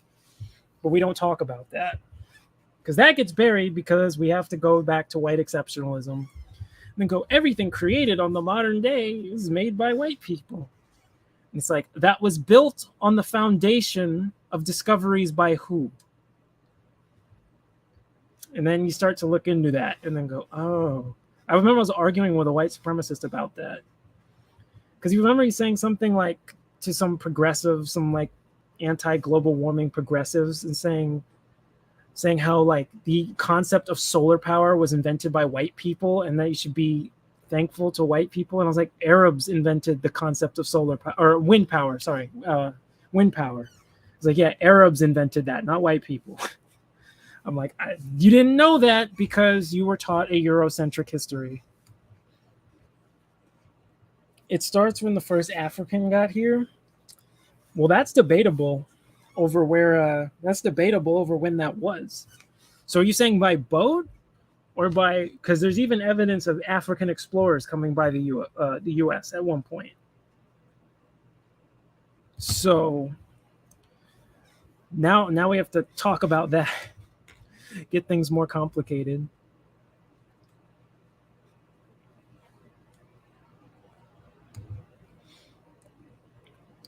Yeah, he did. He was trying to make it about how they're going to use this to blow white supremacy out of proportion. And then you start talking about how anti-black or black supremacy is more tolerated and widely accepted in American society. And I was like, you have to be out of your goddamn mind to think that. That is fucking crazy. Right? Because I was like, what happened from Buffalo? What changed? Nothing. White supremacist goes out, starts blasting, kills what? How many people are dead? Because how many people were dead after the fact from wounds? I'm not sure. I know it was initially 10, or no, 12. Sorry, 12. 10 black people, 2 white people. I don't know if there was any casualties after. I forgot. Right, and the guy makes 180 pages just saying over and over, I am a white supremacist. What has changed to address white supremacy? What kind of legislation or anything that has come from this? Even gun control, which I'm, like I said, I don't want, but I'm just saying like nothing happened from that. Because white supremacy gets a pass. It gets a pass in this country. Actual black supremacists rarely do violence. The last major incident was in Philadelphia about 4 years ago. Oh yeah, the Hebrew Israelites did their violence standing on the corner of the street screaming. Wasn't there? I'm trying to remember. Wasn't there? Did they have? There was a shooting from them recently, wasn't there? Not recently, but like within the last it was like 6 or 7 years.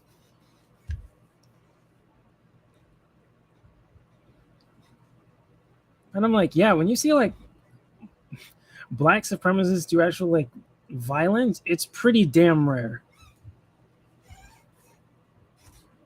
And when they do shit, all of a sudden, shit changes real quick. Now words are violence unless you call someone the N-word, then it's just words. Yeah, right?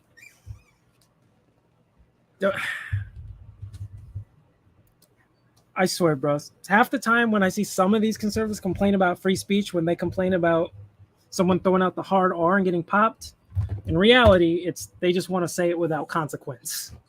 Because I'm like, that's what it sounds like you want. Because I'm like, you're free to say it. Nobody's arguing you're not free to call a black person the hard R. But as you've said, as the right has said in other cases, there will be consequences. You're not free of the consequences for what you say.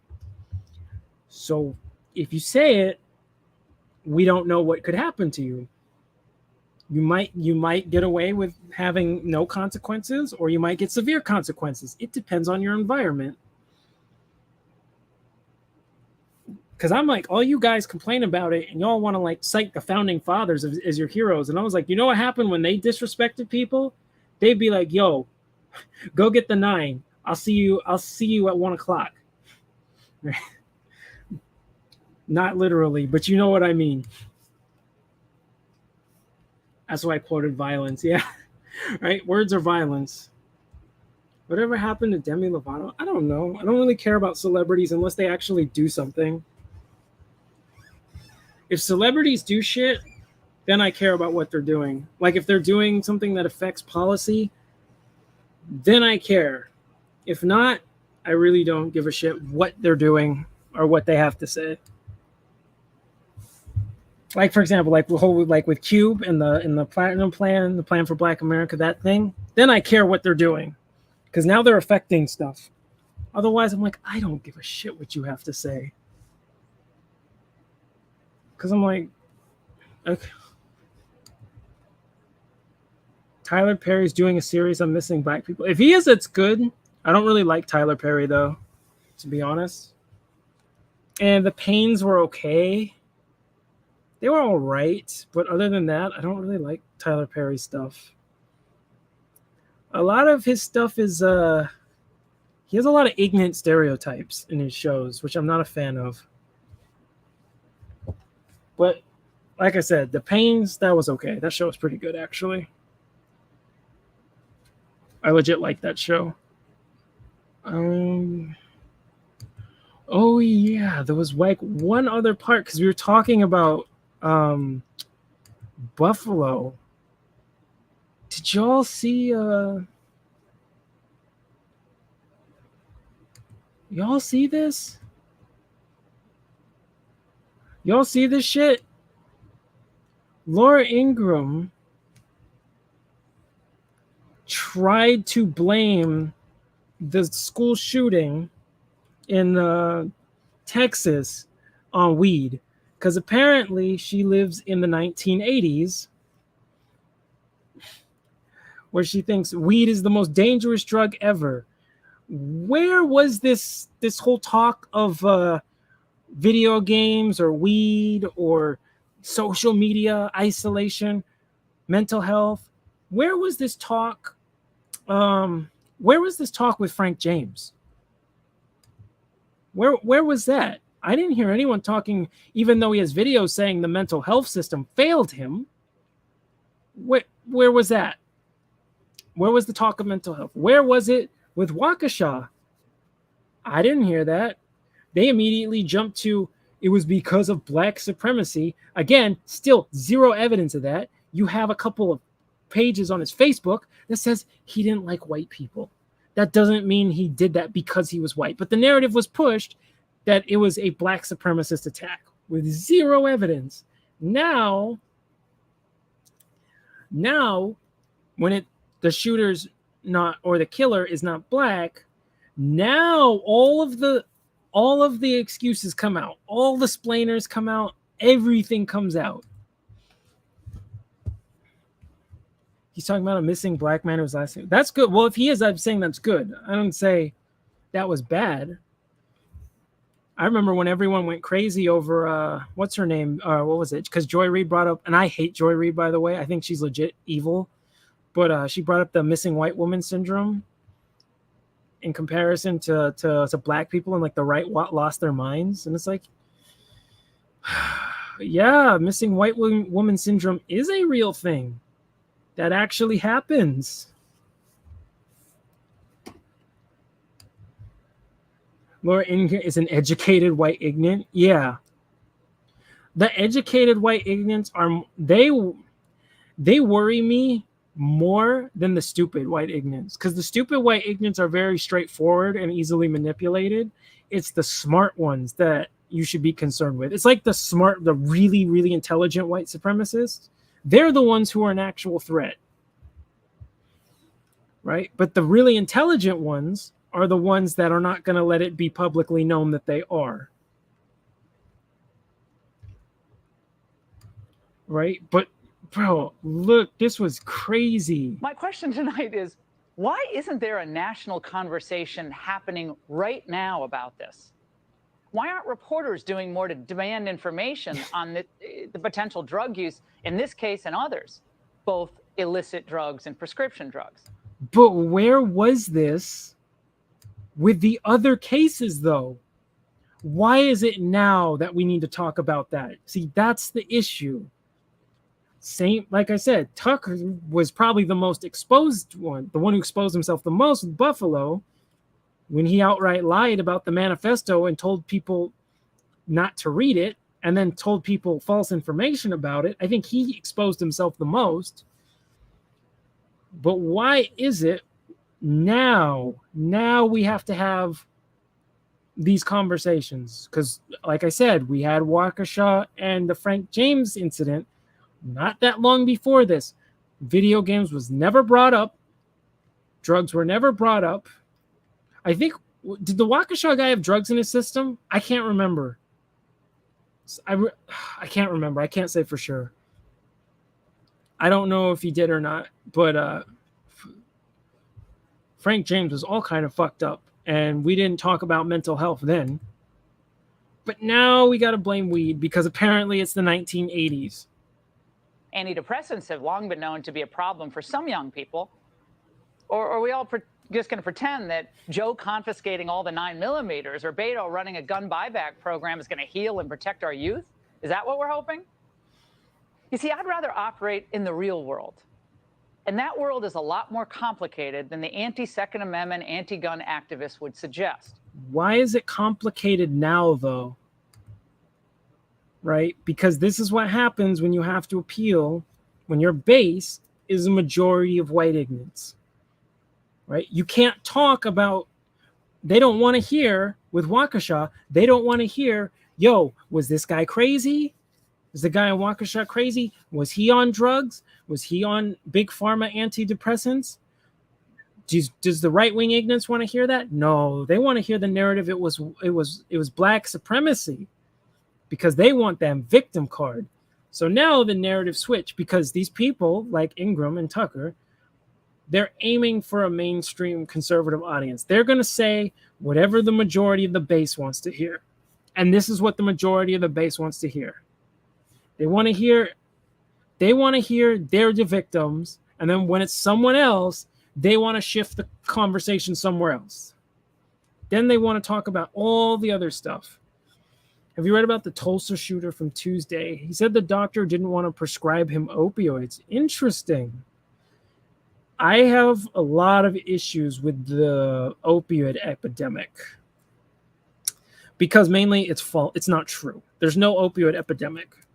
That's my controversial opinion, and I'm speaking because this is a story I know a lot about. There's no opioid epidemic. There is a fentanyl epidemic. There is a heroin epidemic. That is different. The government, what they have been doing, yeah, I saw there was a Tulsa shooter who shot up a hospital, but I didn't see the details. I saw some lady trying to blame white supremacy, and then I saw someone else bringing up he was black. I don't know how those two are contradictory, but, and then I was like, I don't know yet. I got to read on it. I got to read and look it up and see what's going on with that. But if it's because you didn't want to describe them opioids, I've seen people personally who are in unbelievable pain due to medical conditions, and the DEA, because they're lazy fucks, they're not targeting the problem, which is the fentanyl coming from the border. It goes to China, the Mexican cartels make it, and then China brings it in also through the southern border. The Chinese cartels bring it in through the southern border. The people who stop it is it's ICE. ICE is doing most of this work. This opioid, quote unquote, opioid crisis, ICE is taking care of it, not the DEA.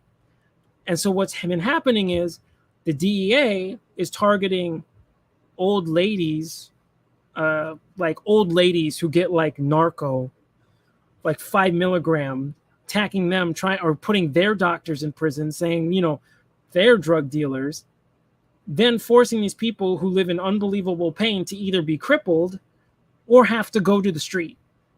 And they go to the street to get drugs, which then they end up having overdoses because someone says this is a 5 milligram narco, but it's laced with fentanyl, and then they OD and die. And then this is what the DEA does. So as far as this drug war has been going, ICE is doing all the damn work. The DEA is just targeting American citizens and American doctors as criminals. So I'm not surprised that somebody, like I said, I don't need to see if this guy had a medical condition or he was drugged and crazy out of his mind, or like I said, withdrawing and losing his mind maybe, and he was violent because of it. Or was he someone who was unfairly targeted and just fucking lost it and snapped because he didn't want to go to the street and get illegal drugs? Because these are all just possibilities I'm just thinking off the top of my head. Because I'm very familiar with this whole fake opioid crisis. And locking up innocent doctors who didn't do nothing. And forcing people like veterans who have to go to the street because they won't give veterans painkillers and have them regulated by a doctor. So the veterans who are crippled have to go to the street. And then they get locked up for drugs. It's bullshit. So I would like to know more about this guy and what's his story. Because also when it comes to stuff like that, black people are prescribed painkillers at a lower rate than other races of people. Because most likely, if I had to guess, what do you think they're going to be hesitant, even though it's all these white people ODing on it? I'm going to guess that there are some stereotyping going on in there. Because it's crazy. Because these celebrities can get anything they want. These celebrities stub their toe and they get morphine. What happened to the guy who attacked Chappelle? I have to look at the update. As far as I can see, he was getting off, but I got to check, like with a slap on the wrist, but I got to check an update. I still want to know how he got a knife into the Hollywood Bowl because that sounds like some bullshit. That doesn't make sense. Tatum said the superhero woman from Uvalde was interviewed recently and had a different story from what was painted in the media. Who is the superhero woman from Uvalde? Which woman? Because I saw multiple women trying to do stuff. Tatum sided with the police, I saw in the Uvalde thing, because Tatum's pathetic. Even when the state was letting kids die, he was like, but the cops were doing the right thing. When the cops got their kids out and then let those other kids die while standing there, and Tatum defends the police because, like I said, this is why I don't think Tatum's a grifter, because even though the right now is angry and furious at police for what they did, Tatum is still siding with the police because his core ideology is the state is always right. He will always defend the police because that's his mindset. He has a slave mindset. He has a slave mindset and a white superiority complex. So even though it's not popular to defend these police, Tatum still will. I said, I don't think Tatum's smart enough to grift. I've said that. I know some people say he is. I don't think he's that smart. I think he is just blind obedience to the state. He is that conservative that is just the moral authoritarian. So it's crazy. Although the left takes on Uvalde are also equally as, if not more, stupid. Because you see, their logic is fuck the police, they're all racist, they're all pieces of shit. Then when it comes to the gun talk, they go, rely on the police. And I'm like, okay, that makes sense. But you bring up wanting to up security, and they're like, no. They say we have to do something, and you bring up upping security. They say no. They say give more power to the state and give more monopoly of force to the state, even though the reason this got to where it was because the state let it happen. So I'm like, I don't understand their logic of we just need to rely on the state more. I'm like, yeah, that'll work. Just like when they're talking, the ones that did talk about gun control after Buffalo, right? They want to talk about more gun control that would affect the law-abiding black citizens of that community. So I'm like, it sounds like you want to help the white supremacists because that kid avoided the hood on purpose because he knew everyone was strapped there. He targeted a soft community. Yeah, Tatum's an ideologue. However, his state worship is only when his choice of leader is in power or it's police related. Yeah, it's when it's police related. Because like I said, I try to look carefully, and I don't think there are that many grifters in the political sphere as people think they are. I actually think there's not that many grifters. I think there's a few. I think like you have like maybe Jesse Lee Peterson, I think is. Although I kind of like watching him because it's so absurd, it becomes funny. You know what I mean? Like it's one of those things where I like him like I like Uncle Ruckus. It becomes so absurd, I just start to laugh. I think like Candace is obviously a grifter. She contradicts herself every 5 seconds. She has no core beliefs, right? And then you got people like on the left. You got like Sam Cedar or Vosh, who I also think total grifters. They completely change. They change their ideas up on a dime. But people who are like, say like Tatum and Tim Pool, I think they're blind ideologues. Where Tatum is state worship, so he'll go against his audience if it means he's got to worship the police. Whereas someone like Tim, he's got to be like insanely anti-woke. Anything he considers woke, he has to be the opposite of that. Even if the right will find that position dumb or whatever and make his audience mad, he'll still do it because I think he's just so ideologically blinded by that, which is not a grifter. Those are different things. Grifters are like, if my audience believes contradicting ideas, I'm just going to push the contradicting ideas, right? Like Candace will say systemic racism doesn't exist, and then she'll say welfare was a democratic attack on the black family. And she'll say that in the same fucking interview, which she did. That's grifting. You don't believe what you're saying what you think the audience wants to hear. I know, that's the problem. Americans think the police are not part of the state. They're not your friend. They have no obligation to protect you. And they don't care about upholding the Constitution or anything. They care about protecting themselves. Right now, Uvalde, they're not cooperating with the investigation because corrupt police protect their own. They don't give a fuck. The state looks after itself. They don't care about the citizens. Conservative, I'd say, like I said, conservative libertarian. So my social views are very conservative, but my views on government are very libertarian. Where it's like, what's the word? It's kind of hard to explain, but the ideas rely heavily on social enforcement of people People enforce social norms. The government doesn't enforce the social norms, the people do. So, but I do think there's areas where the state are valid to get involved because a lot of times libertarians fall into anarchists where like every involvement of the state, they go boo. And it's like, whoa, that's not libertarianism. They do believe there are situations where the state have to get involved. So, but like I said, when it comes to like, the reason I can't fuck with conservatives that much is because they threw out the social views. And then when it comes to the state, they suck off the state too much. So I'm like, I can't fuck with y'all. You had the social views, but you tossed those with Trump. So now you got nothing. Bryson Gray. Oh, was he the one? Was he the one who said he would never hire a black person over a Hispanic because black people are lazy and Hispanics work harder. That was him, right? Or was that somebody else? He was like a black MAGA dude, right? Was it him?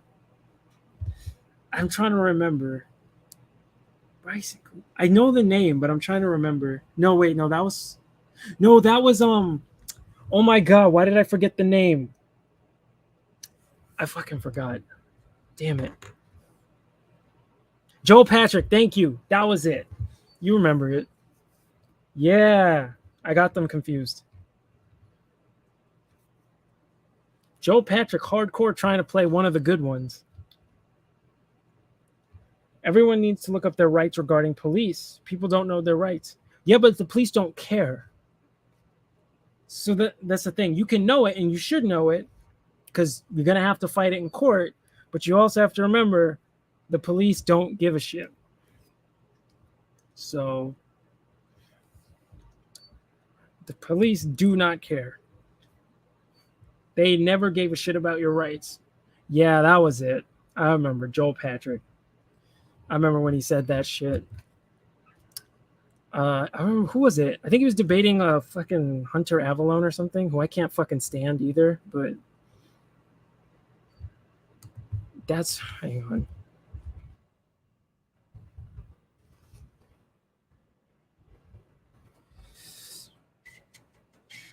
Oh no, I know. Yeah, Bryson Gray. I remember this dude.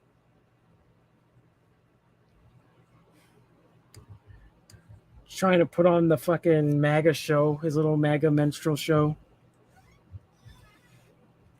I haven't heard a ton from him, so I can't say whether or not I think he's an ideologue or a grifter. But I really don't think there are actually that many.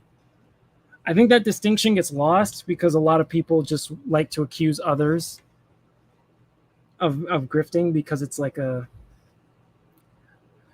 don't know, like it's just a way to dismiss somebody, to go like, that they don't believe anything they say, so you don't really have to address them.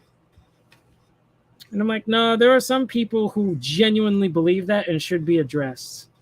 And then there's some people who just are really dumb. Because I notice grifters tend to have like really crazed fanatic followers. You notice that? They have like almost cult-like followers. Oh, Nick Fuentes and the Groper. Oh my god,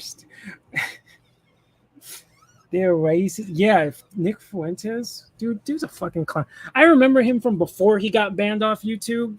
Dude was a fucking joke. The Groypers just sound like a bunch of angry white incels. That's it. I've seen the shit they say. All right. I don't know why you would brag about, like, these people brag about being a Groyper. I was like, why would you brag about following an angry incel, an angry white ignorant incel, and just be like, that be your guy? Especially after he said hooking up with women is gay. And I'm like, this is your king? This is your king. Okay. Why is it that the white supremacist alt-right types, why do they all look the same? Anyone else notice that? All of them look the same. They're all like fucking either like really scrawny or ugly or like out of shape. None of them like, you don't see like the swole chiseled white dude be like a white supremacist. Outside of the prison system, you almost never see that. It's always like dudes who look like, yeah. Yeah, I can find it. Yeah, he did say that. He was just because he's salty because he can't get laid. And I'm like, yeah, with that attitude. I remember when he went on, what was it, with Elijah Schaefer? Remember that? And he was trying to talk about his experience with women, and he was using his mom in terms of like relationship. He's like, well, I didn't know enough about interactions with women from like people like my mom. And I'm like, how does this dude have a following? I don't know what's going on with y'all when someone like that's got a following. He was caught with alpha. I would not be surprised. I thought, hey, just because you're married doesn't mean you can't be low key. All right. I know he's from West Hollywood. You talk like that and you're from West Hollywood, you low key. Anyone who's been to West Hollywood knows. Was he caught with alphabet porn? Bro, I would not be surprised if he was. I know Jesse Lee Peterson was caught. Do you guys remember that? Remember when Jesse Lee Peterson was caught liking gay porn on Twitter? I remember that shit. No one really talked about it, but I remember catching that. And everyone was like, what? Trying to figure out what happened, and that shit just like disappeared. I also already went into the Groyper's houses looking for cum stains of bitch. Yeah, the Groypers are the type of people that are like, yo, look, we're just gonna touch tips, do a little handwork, and we're gonna say no homo at the end, and it's gonna be not gay, okay? It's totally not gay. That's the kind of people they come off as. I thought Ted Cruz did he get caught on Twitter? Yeah, allegedly. I'm just saying I wouldn't be surprised. Did he? Because I remember the Jesse Lee Peterson one. I remember that one. That one just went under the radar like crazy, and like everyone ignored it. Only a few people caught it. I was like, how'd that let go? I want to know. I want to know who his intern was, because I know that's who he's gonna blame if it blew up. But this was like a year ago. Whatever intern or whatever he's gonna try to blame on who runs his social media account, because that's where he's gonna go. That's where he's gonna go. They all be doing that. But Fuentes, yeah, I was like, all those groups, I've seen them. It's weird, and you've seen it with like things like Charlottesville. There was that. I noticed all these white supremacist types. They all look very similar. Vincent James. Why do I know that name? Anti-immigration, white nationalism. Well, yeah, there's also, like I said, I mean, ABL's married to a black woman. You seen the shit he says about black people? He defended the judge who was throwing out the hard R at that dude. Does anyone remember the judge, the Louisiana judge that was calling a black dude the hard R? And then she came out trying to explain it away. And you had those on the right who were saying like, oh, she has free speech in her own home and everything. And everyone's like, yeah, but her cases need to be looked into because they're not going to be unbiased. And ABL was defending the judge. And I'm like, he's married to a black woman. You know, they like one of the good ones. Hold up. I can find it. Hang on.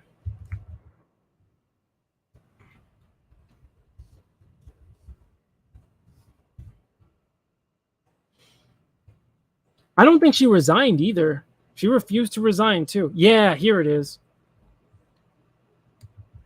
She straight up refused to resign. And it was hilarious to me because I remember months later, that's when Hunter Biden was busted with his text where he said the thing, he said, nigga, you best not be charging me no Hennessy rates to his lawyer, like jokingly using the A. And like the right lost their mind as he's the real racist. And then we have this judge throwing out the hard R at a dude like crazy. Oh, okay, good. She did resign. Finally. She refused. I remember she refused to resign at first. She did finally. But I'm like, yeah, people find one of the good ones. It's sometimes like when I get into the debate about race mixing, some people accuse that it's like that what's it called, marrying a white woman will make you a tap dancer. I don't think that's true. What happens is they already have a white superiority complex, which then leads them to seek out white women, not the other way around. Find the Fuentes. I gotta find it. Judge using heart is unsurprising. It's what I expect from people who don't like you. Yeah, the only difference, yeah, she was caught. And she was trying not to resign. And ABL was defending her. And all is like in the comments, there were so many people going, but she has the right to free speech and everything.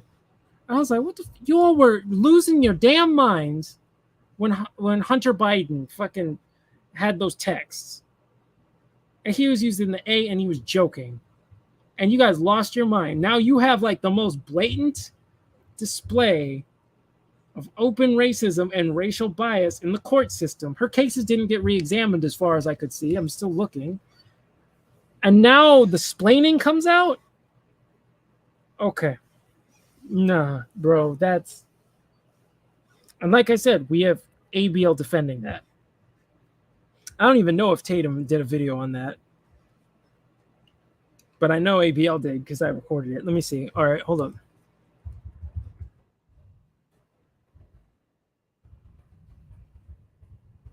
Let me see.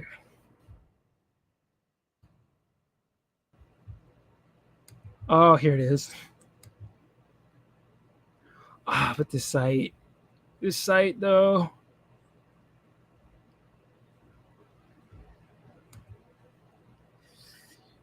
All right, I found it.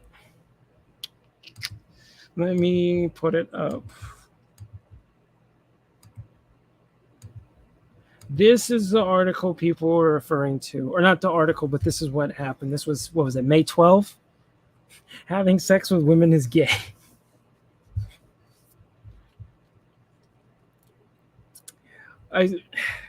Man, white nationalists are like a parody of themselves. I don't understand how. It reminds me of the Buffalo. Like, if y'all saw the Buffalo, if any of you read the manifesto, like one of his big complaints was like, oh no, the alphabet, or not, oh no, the white birth rate is dropping. We have to do something. We got to take care of these invaders. But he in his little Q&A thing, it's like near the beginning, where he brings up, what do you think of the alphabet? He said, I'm not a fan of the T's, but the rest of them, they're cool.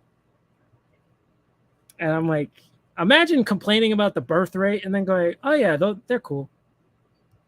That's your brain on white supremacy. Shit don't make sense. Yeah, a lot of these white nationalist types complain about birth rates and then they're closet bussy warriors, or they promote bussy propaganda. Because that's your brain on white supremacy. It doesn't make a lot of sense.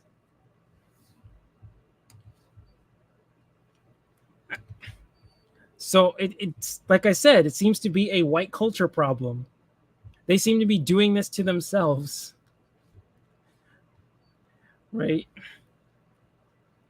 He said all sexual activity is gay. Thus, celibacy is the strongest or the straightest sexual orientation. That is called bussy propaganda. But hey, if he wants to teach white nationalists not to breed, I am okay with that. I think everybody can band behind that if he says, white nationalists, y'all just sleep with each other, all right? Apparently so. Listen. Don't interrupt them when they're making a mistake. If they want to tell other white supremacists to just stay around men because sleeping with women is gay, I'm not going to complain. I'm going to say, go ahead, you do that. You guys weed yourself out of the gene pool. That's fine. I am perfectly fine with that. Because, I mean, I don't see anyone who would complain, but these are the same people complain about the birth rates. Like I said, you don't bring logic to an argument with a white supremacist because their ideology doesn't make much sense to begin with. It's all just a mess of contradictions. Let me see. Hold on. He seems to believe that having or desiring sex would destroy him. It sounds like somebody is closeted and struggling, and he's trying to cope hard. It's like when the feminists go on sex strike to fight for abortion rights. I know, right? And you see the ones who do it and they're all like fucking ugly as shit. It's like, girl, what do you need abortion rights for? No one's touching you. I'm like, it's not even your concern. You shouldn't even be worrying about abortion rights because, girl, ain't no one touching you. You see these fucking land whales out there. Yeah, I got to wrap up here too because I got to get dinner.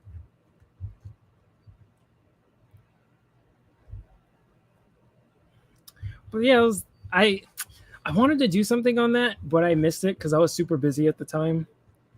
But I was like, I wanted to do something on all those pro-abortion fucking protests where you had all these ugly ass women there. It's like, I don't think you need these. I think you'll be fine without it. You weren't getting any anyway, so let's be honest. But then again, I don't know. I don't know with white culture. I don't know what their standards of beauty are. Because for them, it seems to be either whale or little boy bodies. But I don't know. All right. I'm going to wrap up too. Because this went way longer than I meant to. But what is today? Okay, today's Thursday. But I'll see if there's anything for tomorrow. Because I'd prefer to do more of these 2 or 3 times a week or something. And I got other people I could bring on too, especially because I actually got some progressive socialist friends too. And I'm pretty sure we would love to go back and forth on here. But then again, if it's just talking about issues, we probably agree. But if we get into solutions, I got one friend, progressive liberal, or not actual progressive, not shit-lib, like progressive. Like despises Democrats, but is for massive government overreach. We fucking yell at each other. And I was like, that would be entertaining to stream. But we don't hate each other afterwards. We'll just be like, you want to go play Smash now? And I'm like, all right. And then that shit's dropped. Like it didn't happen. But that would be entertaining. Anyway, yeah, I got to get fucking dinner because I got to be eating fucking round the clock because I am preparing for a competition next year. So I'll see y'all. This was good shit. I'll see you all sometime tomorrow or the next day or the next day. I don't know. We'll figure it out.